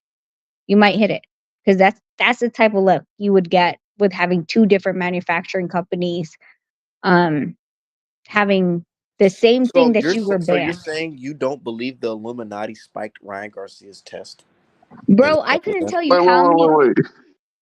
I wait. couldn't tell you how many arguments I got into. And someone said, "Oh, Rachel, I saw how you said about the glass bottles and all this other stuff that Nonito did. Mind you, this was 2 years ago that I took that video. Never thought that it was going to be useful at this point. But someone's like, well, can you explain to us if it's possible for the CIA to take Ryan's sample from the water lab?" I'm like, what? Like what? Jason Bourne snuck into the water lab on like some Mission Impossible shit, going down and like switching out the bottles. Like I'm not doing a video on that. Like That's what I'm saying, and people really try to argue me about this situation. And I'm like, dude, I'm not trying to do that. grass is purple. Yeah, hey, Instead of while the CIA, hey, but it's then a when I hey, said, hey, who is Ryan? Who is Ryan to be trying to have this big conspiracy against him? Who is he? They're basing it off of the fact that he had said something about um elites and Bohemian Grove. I think that I was a little bit I again, I don't know if this is just because I have some type of compassion and empathy, and I know what the world is about completely. So when someone says like, something happened to me when I was a kid, he said that at his press conference in LA. Everyone bypassed it. and I caught it, and I was like, did he just say Wait, he that? said what? Um, the LA press conference, he said something that he was, um, God, what was the word? He didn't Maybe say great. he's He's pegged or something. When he said he's I'm tripping. strong?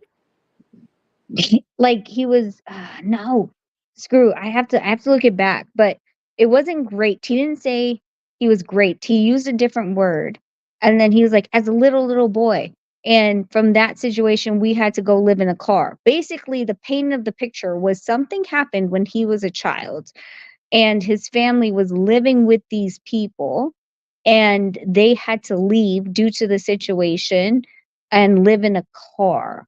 And he said he had evidence of this, and it was in the LA press conference. Everyone glazed over it because I think the LA press conference was the quote unquote nappy hair comment, so everyone was focusing on that. Yeah, But and I was a little distracted too, but I was just thinking to myself, like, what is this guy even talking about? And I feel there we like, go. There we go. yeah, Steven said that he was defiled. He said he was defiled as a young child, a little baby. Yeah, like two or so. I'm like, yeah, no. But he said that in his opening, like, no, it wasn't a debate, like it wasn't a back and forth. He was on the podium and said this. He's like, you don't even know what I've been through, and said I was defiled as a really young baby. And then he goes on to say, then we had to sleep in a car. Then we had a one-bedroom apartment. People glazed over it because of the what Henry said. So for me, if you have trauma like that, I get it. I 102% think that that's wrong.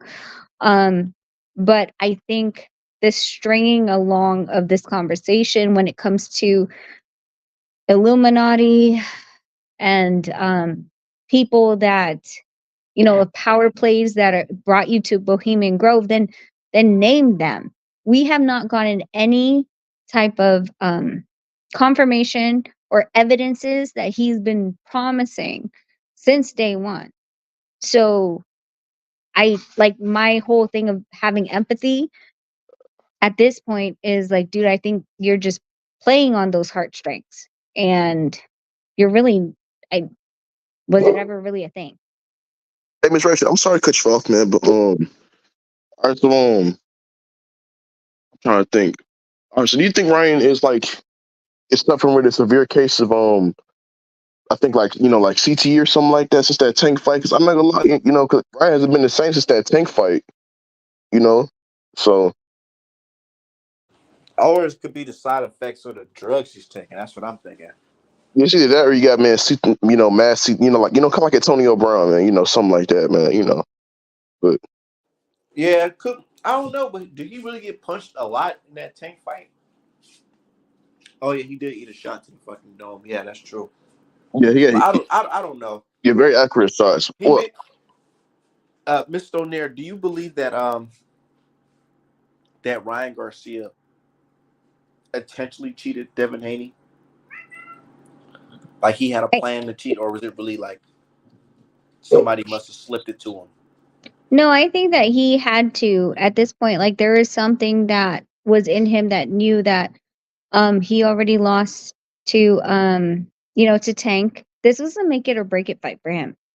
If he lost his fight, you have to remember like the trajectory of his career, and people questioning why he should be, named one of the kings when he's never held a world title. He lost to Tank after all his BS talk, and this was, I feel like, his last shot. If he lost to Devin, I think everyone would just be like, "Ah, you're just a influencer boxer. You're really not anything. Like you're just all talk." So I think like this was like people are saying, well, he should have cheated with Tank. No, Tank was a risk. He thought he can come up and play the game. And when he realized he couldn't, and his back's against the wall with his monies, right? If I lose this fight, who the hell am I gonna get to fight me after this? Influencers, 100%. But within the boxing industry, no one's gonna take me seriously. So I honestly think that there was more on the line for him to win against Devin than there was for him to show up against Tank. And I heard from all he rumors, said it before. that he views Devin Haney as a tougher fighter than Tank, or a tougher fight for him than Tank. And I Yeah, feel like he had more wiggle room in that Devin Haney fight to cheat It's good, bro. Because Tank, he had a team that helped him, you know, yeah, or whatever. He had a legitimate team that can, you know, put strict liabilities in the contract, like missing weight and shit like that. I don't feel like Gervonta Davis would fought Ryan Garcia if he came in overweight. I really don't believe that. Shit, yeah. I heard Ryan Garcia had some had some like casino that's had over it too. Off from What Bryce, you're talking Bryce about Hall. the bets? Oh, yeah, from the casino bets that he made. Yeah, he's in hella debt right now. Apart from that, even before the Nah. deadline fights happen. That's what I heard though. I mean, as far as like he's saying that he actually made he bet 2 million on himself. Oh no, I I'm talking don't. about that. I'm talking about also influencer fighter, right? Has said that he used to like gamble with Ryan Garcia. Oh, Among you saying that he has yeah, gambling debts. yeah, Oh, So this is probably why he cheated. He had to ensure he won so he could bounce back from that. yeah, for sure. Yeah, Yeah, oh, yeah. that's not out of the realm of possibilities, man. And that's what makes me believe that if Devin really pursues this lawsuit and they expose a lot, I wouldn't be surprised if this becomes like a Netflix special or something. Because this shit gets really, really deep. It could get real deep. This shit with Scooter, he went from blaming the Illuminati to blaming Scooter. Oh, That's Victor Conte, like, man, come on, and bro. Victor Conte. Oh, Bill Haney went in there and changed like like he paid off the scientists. I'm like, man, what this dude talking about? It's got a you kind of got a hand, man, with Ryan, bro. It is, and it is what it is when it comes to Ryan Garcia. It seems like people just like it. They like him more than they like Devin Haney, and they're willing There's to a really certain have. taco, it is a certain taco, taco hat wearing motherfucker saying, oh, I think, it's tinfoil hat and shit, man. Yeah, I know who you talk about. Now the guy that you talking about, he's now claiming to be a Devin Haney fan after all this. Man, but he said, oh yeah, get it back in blood, Haney. I'm like, man, come on, bro, come on. I thought all you talking about that boy like that, man, talking about him like a dog, bro. But Haney fans is on what moist or some shit? What he say? They moist or He some said shit? Haney. Yeah, and that's what I'm Yeah, saying. Like, how are you that's gonna so say good. Eagles fans are moist and then turn around and say you're a Haney fan? Yeah, he gonna say some little kiss emoji. Yeah, like, man, come on, man. Yeah, well, art man. Oh, what's going on, brother? Cry. What's going on? Yeah, things are doing pretty good. Were you at that fight last night? Oh, the Teofimo fight? No, like I wasn't able to go out to Miami. No. What do you think about that fight? Or matter of fact, what do you think about this Ryan Garcia situation before we go What into do you want me to talk about the Ryan Garcia situation? the him blaming Coach Scooter? Have you heard that yet? Oh yeah. Like I saw the previous live streams that were being leaked out on YouTube about Ryan Garcia talking like about Coach Scooter, right? Of him being potentially blamed to try to like taint Ryan Garcia's like drug testing, like He said he drug tainted testing. his supplements. Yeah. Like I find that all to be like a lie because truth is that you're the one that should know if your evidence is clean or not, and he had the intention to do bad, you know, like bad things up against Devon. So I would think out of his own mindset, why would you try to blame Scooter, who has nothing to do with Ryan Garcia's camp at all? And to my knowledge, Ryan Garcia, he was mostly doing everything, through like of like through like a blind like he was doing everything through like a blind facade where he wasn't being very transparent with what he was actually doing.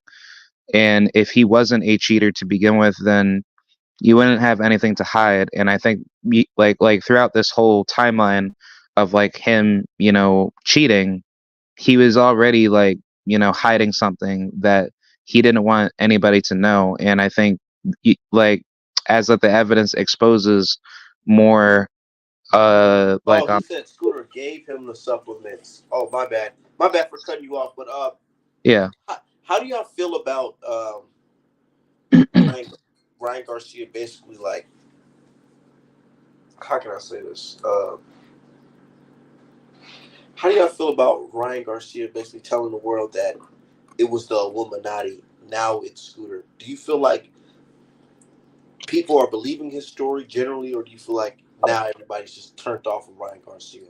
I just think it's like a mental psychopathy at this point. I think Ryan Garcia is going through a criminal phase right now, and I think like if you listen to what he's saying, he's just going through so much crap too at the point where he's not really making any sense with any claim that he brings up, whether if it's like the Illuminati or he wants to bring any celebrities, into his craze, type of statements, and he just doesn't sound like a sane individual. I think as more pressure gets put gets put onto his legal situation with Devin and like other people trying to go up against him. I think Ryan Garcia is just going to put himself into like a much more deadlier situation where he's not going to be a normal like he's not going to But be do y'all believe an individual. Wait, Scooter didn't give him tainted supplements? Because we don't really know this, or I don't really know this Scooter guy.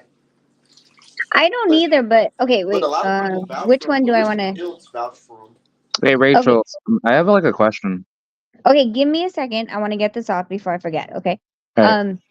So as far as we don't know the Scooter guy, one of the things that were really key, within that interview with Bill Haney and Ryan, he said something that like I like tilted my head. He said that besides the chain of custody for those supplements, he said something about tablets. Both of the things that were submitted were both powder form. They weren't tablets. So now I'm asking, what tablets are you talking about? What did you have to swallow?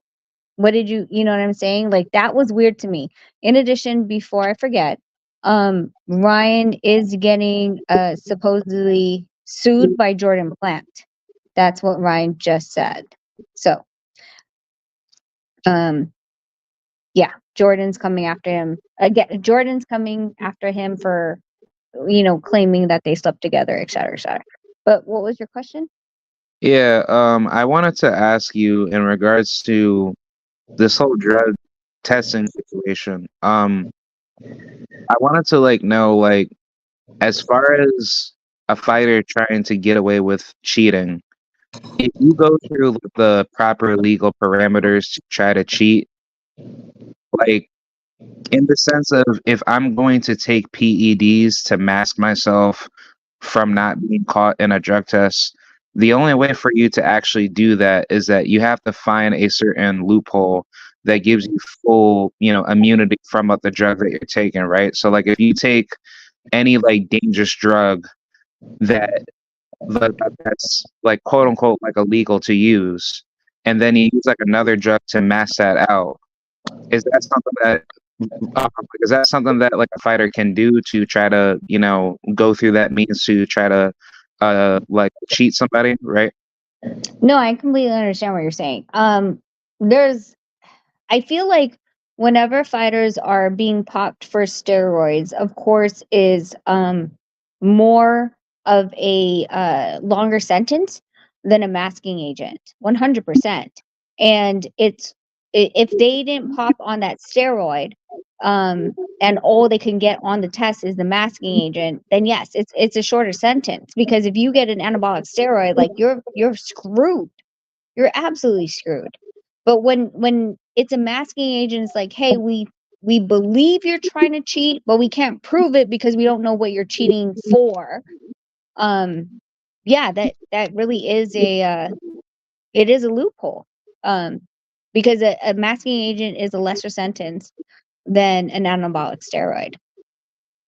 Yeah, because I don't know if I had brought this up in the past, but I used to wrestle in high school, and how it worked for me was that I did a urine test, and then in certain cases they'll do a blood test if you are to be suspected of potentially cheating. Because I know like back in like my day, when somebody got caught cheating, like for marijuana, they Mhm. urine tested you, and then they also blood tested you if that didn't work. So I was just like trying to understand like how is this like a process for boxing like a lot harder, because it shouldn't be as like difficult per se to try to find like a certain, you know, like I should say, level. yeah, like a certain So level. yeah, so it's very easy. So within professional boxing, the problem is that there is no standard for testing. If you look at the Olympics right now, we're in the Olympic year. I have a couple friends that are going into the Olympics as AT members, and they will be at Paris, representing the U.S. But they are constantly tested. They're open 24/7, 365. They have the blood panels for them, etc. Even when it comes to testosterone, if you were at an 800 and all of a sudden you're at a 1600, it's going to sound an alarm because they have your profile, right? When it comes to these fights, I don't know the number of 24/7, 365 fighters. I would say that they are I would say on one hand, it's possible that there's only less than 5 fighters that are actually enrolled 24/7, 365 that they have a drug panel for. What the promotional companies like to do at this point is give the perception that we are trying to um crack down on drug testing, on drug usage within the sport of boxing. But let's be honest, um there are fighters that have never been within the panel ever, but now we're doing a world champion fight worth $20 million, etc. And so we're going to test you for 8 weeks, but we've never tested you before, so we don't have a basis on your blood panel. Okay. We don't know what you normally are testosterone wise. So we can't say that you ever all of a sudden are skyrocketing on testosterone unnaturally, because we don't have a basis for it, because you only came in on 8 weeks. So we're given this, false perception of, hey, we're doing something about drug testing. But really, like, if you're only testing 8 weeks out of the year that you're out of the ring, it's really not going to give us any kind of basis. Because if you're going to do, let's say a fighter came in January, and then he stepped out of the ring and he knew all he was going to do is fight once a year. He's not going to come back until next January, possibly March.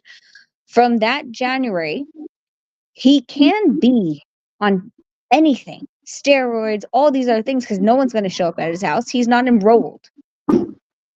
So then he on the 8th month, he might taper off and say, okay, well, let me get off it and still have the benefits of the steroid he was using for the last 8 months, and go into a camp and into a fight. Long story short, we don't have passports and bases That makes for a professional lot of fighters. sense. That Yeah, makes a yeah, lot of sense. because could I like a talk or Somebody in the chat says, "What about snack?" Victor Conte admitted to being able to make substance undetectable to drug tests.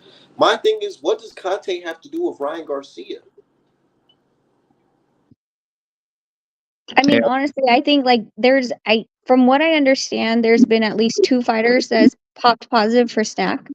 I don't think it's foolproof. I think that if you're going to cheat, honestly, at the end of the day, I hear people saying, "Hey, he ruined Barry Bonds' career, Marion Jones, and a number of other athletes at a very high level."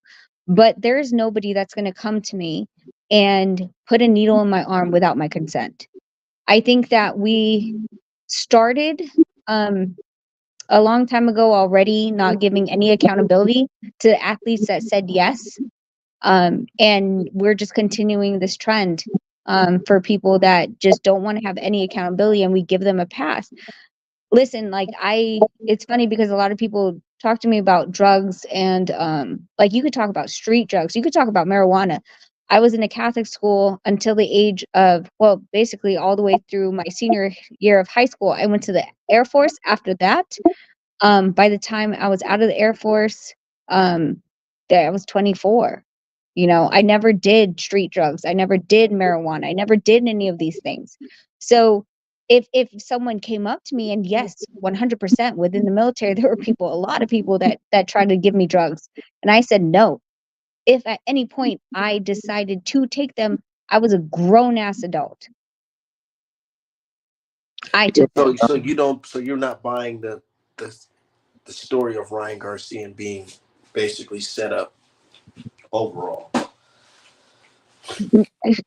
I don't believe that there's a setup if you can tell me who and prove it. Like, here's the thing with a lot of these channels have been conspiracy theories, and I that this is why I beg and I'm hoping and I'm pleading. Can we please just go to court? Because prove it.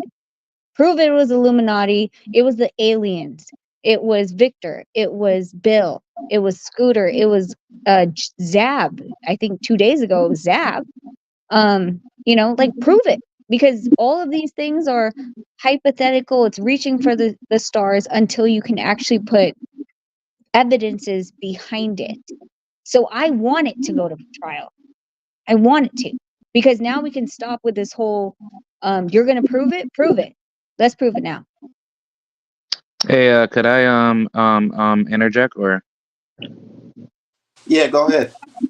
yeah yeah my contention to this is that, like, back to what you said about the Olympics. I actually ran into Jordan Burroughs in the past.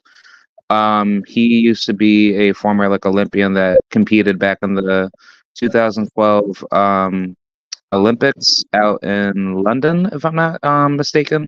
But he did say in the past that when he did wrestle, at that time frame, they did drug tests every single athlete at the time of the of the Olympics.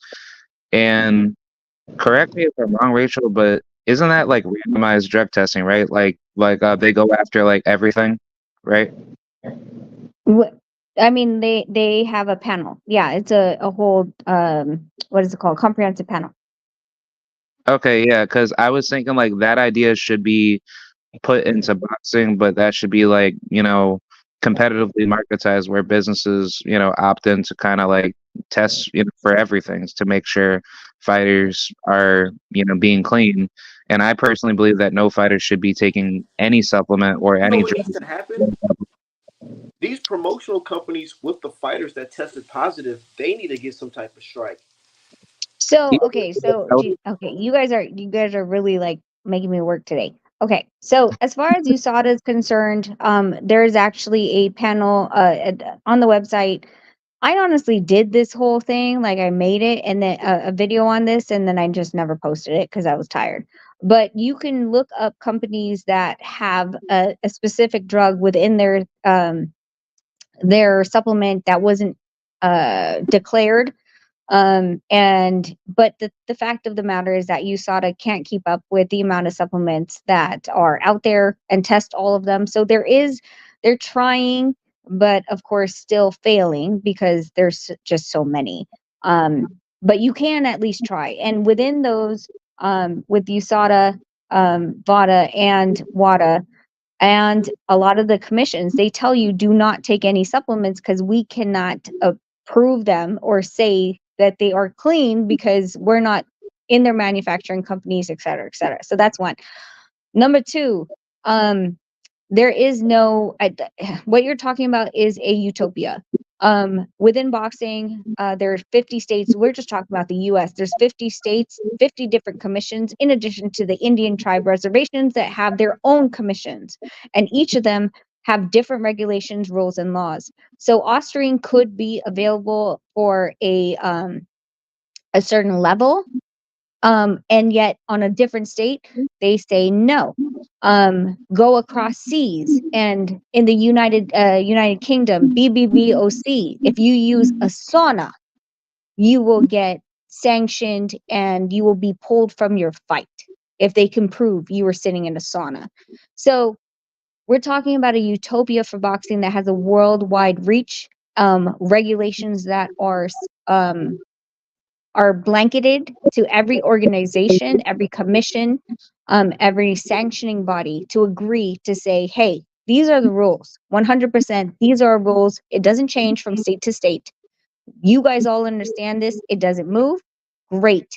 If you break any of these rules, it is what it is. But the problem is at this point, there are fighters that are banned or have not been approved medically in New York or California, and they run to Florida or Texas where they can get their license to fight. Could I respond to that? Sure. All right, yeah. I'm not advocating for that type of like I should say, like I'm not trying to advocate for that type of worldview. Like for me, like I just think, on a philosophical level, it makes perfect sense to have as much, you know, like as much resourceful means to try to go for anything that a fighter could be potentially cheating for.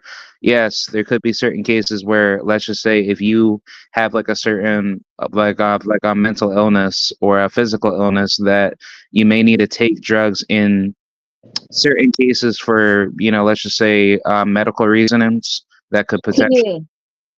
So you're asking for a TUE. That a TUE is actually provided for all commissions. So therapeutic use exemption, but you have to declare it, and a doctor actually has to give background information to as how long you've been on this medication, why you need the medication. It's not like I can just walk in tomorrow and say, hey, I need ADD medication just because, or I need an inhaler just because. You have to actually have some history Yeah, yeah, with the doctor. like if Yeah, I that's a thing. TUE is a thing. personally with me, like if I take, like certain medications, like like I would say Seroquel, Benadryl, or any drug that I got prescribed through a doctor, I just have to give that evidence, to such and such branches to make sure that I'm cleared legally for me to take it, right?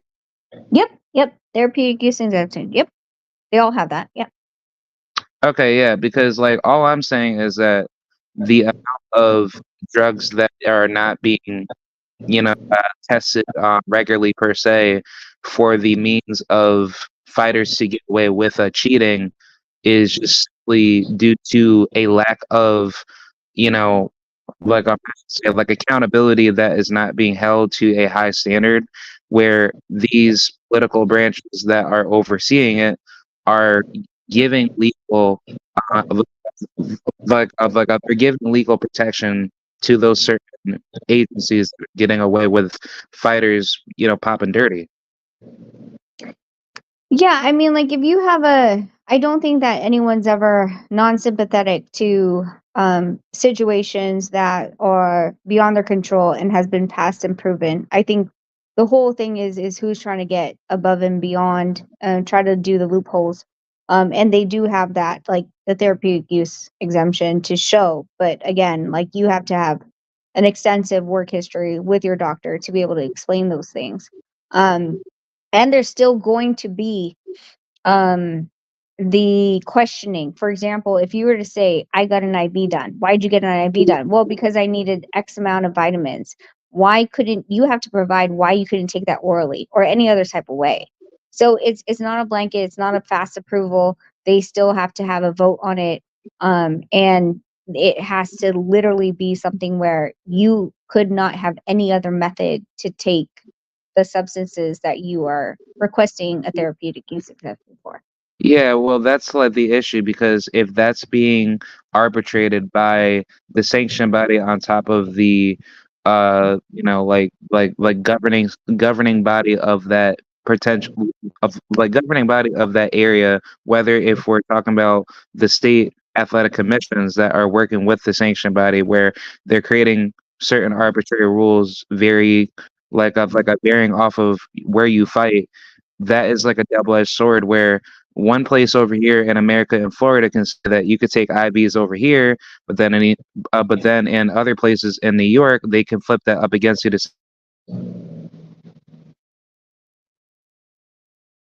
Hello? that can be cleared by your doctor, which that's a little bit of like a bumpy road to argue for. Well, and that's why I say like it's a utopia to say that we can have a blanket rule everywhere, but at the same time we do have you know, things that are available in the UK are not available here, vice versa. In addition to Nevada's an open carry state, but you bring that over to New York, you're getting arrested. So, like, ignorance at this point with the commissions are not an excuse. And we have to deal with what we're going to deal with because there is not a world order based on boxing. Yeah, well, that's like the issue that I have, right now, because it seems like that boxing is already corrupted and heavily regulated by a lot of state intervention that gives certain legal precedences to protect certain agencies from not being held like accountable for having dirty boxing being allowed in certain parts of, of like certain settings, right? Okay, clarify what your argument point is, Yeah, because Crive, you I gotta be specific. yeah, So, I'm what exactly do you want me to break down? what. So your argument is what, that we can jump around different states? Yeah, like just on a general basis, there are certain legal precedences that are given depending on where you fight in boxing that can give Mhm. you certain means on a legal standpoint that people can abuse, whether if it is a certain means of where a fighter wants to abuse a certain means of like given privileges that fighters want to be put under where it basically suits their needs of suits their needs on what the process of them setting up their fights however they want their way. So like for example, with that situation with Inoue and Donaire, right? For the rematch that was being brought up with the correct me if I'm wrong with the glove situation, right? Like stuff like that, like to what I would assume is like something that fighters do all the time to try to get something in their own advantages within a sanction body or however certain commissions are to give their fighters a certain advantage to have certain Yeah. equitableness. Yeah. Well, I think what you have to look at is boxing is such a, and I'm not trying to discredit or degrade what boxing is, but we are such a minuscule part of what the entire world is. So when it comes to me living in California with state income tax versus me trying to moving over to Nevada, um I'm going to move there because the laws and regulations suit my lifestyle, in addition to me being able to open carry here in Nevada, and yet in California there's rules and regulations I have to abide to if I decide to drive into California. And this happens in the very basis of government, with states ruling and having their laws and regulations that we have to abide to. And so, again, unless we have a utopia or a world order that is actually looking over everything in boxing and saying this is what it's going to be, regardless of where you are.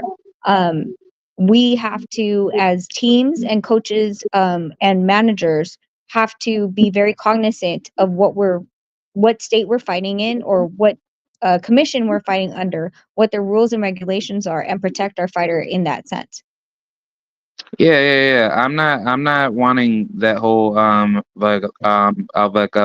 utopia a type of worldview. I think for anybody that's a sociopathically evil in the sport would definitely like to have something like that that would try to screw fighters over more. But I think it's as people that are not educated in boxing, they don't understand what people that actually work in the industry see. So therefore, the accountability gets thrown out the window because there's way too much vulnerabilities being allowed in the sport to allow bad actors to take control to get away with a lot of I should say to get away with a lot of broken like broken like bad incentives. Loopholes. Yeah, no loopholes. It's interesting that you're taking that perspective because for me, like I just want you to tell me what's black and white. I'm good with it being a world order, being that boxing is such a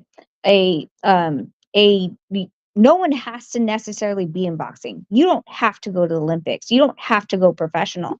And I feel like if we understood 100% across the board worldwide what is required and demanded of us to get a license worldwide, then we would understand that. The fact that Connor Ben can come here and be banned over in the UK is absolute bullshit to me. I honestly want a worldwide thing where there is no you're banned in one country or one state and yet you could go and get something over here at another state and continue to fight. I don't think that that's Yeah, more so of a dictatorship, but more so of an understanding of what is black and white and what can I do and what can't I do. I think that these loopholes are created because of the fact that there's so many moving parts within our own 50 states, in addition to the plethora of countries that are engaging within boxing, and knowing that if I don't have to fight here, Connor Ben, I don't have to fight in the UK. I can go to the US and they're going to allow me to continue to make money. That's not okay for me. yeah. I don't disagree. Like on a marketized standpoint, if you're a bad actor in a certain market where other businesses are looking at your track record of who you are, then those companies should not hire you, and you should be publicly exposed as a bad actor in whatever industry that you work in. So I don't want Connor Ben coming to Florida and performing in Orlando at the Caribe Royale, where he could potentially be juiced up fighting somebody that he did very well in his like such and such fight, but then while he's banned in the UK and while he's still competing here in the US, he could potentially pop dirty again and do. Hey, hey, I gotta wrap things up here. I gotta go. Okay. Sorry, Artman. Yep. All right, but you guys stay safe. Y'all have a nice day, man. HeartmanApparel.com for the best boxing merch in boxing.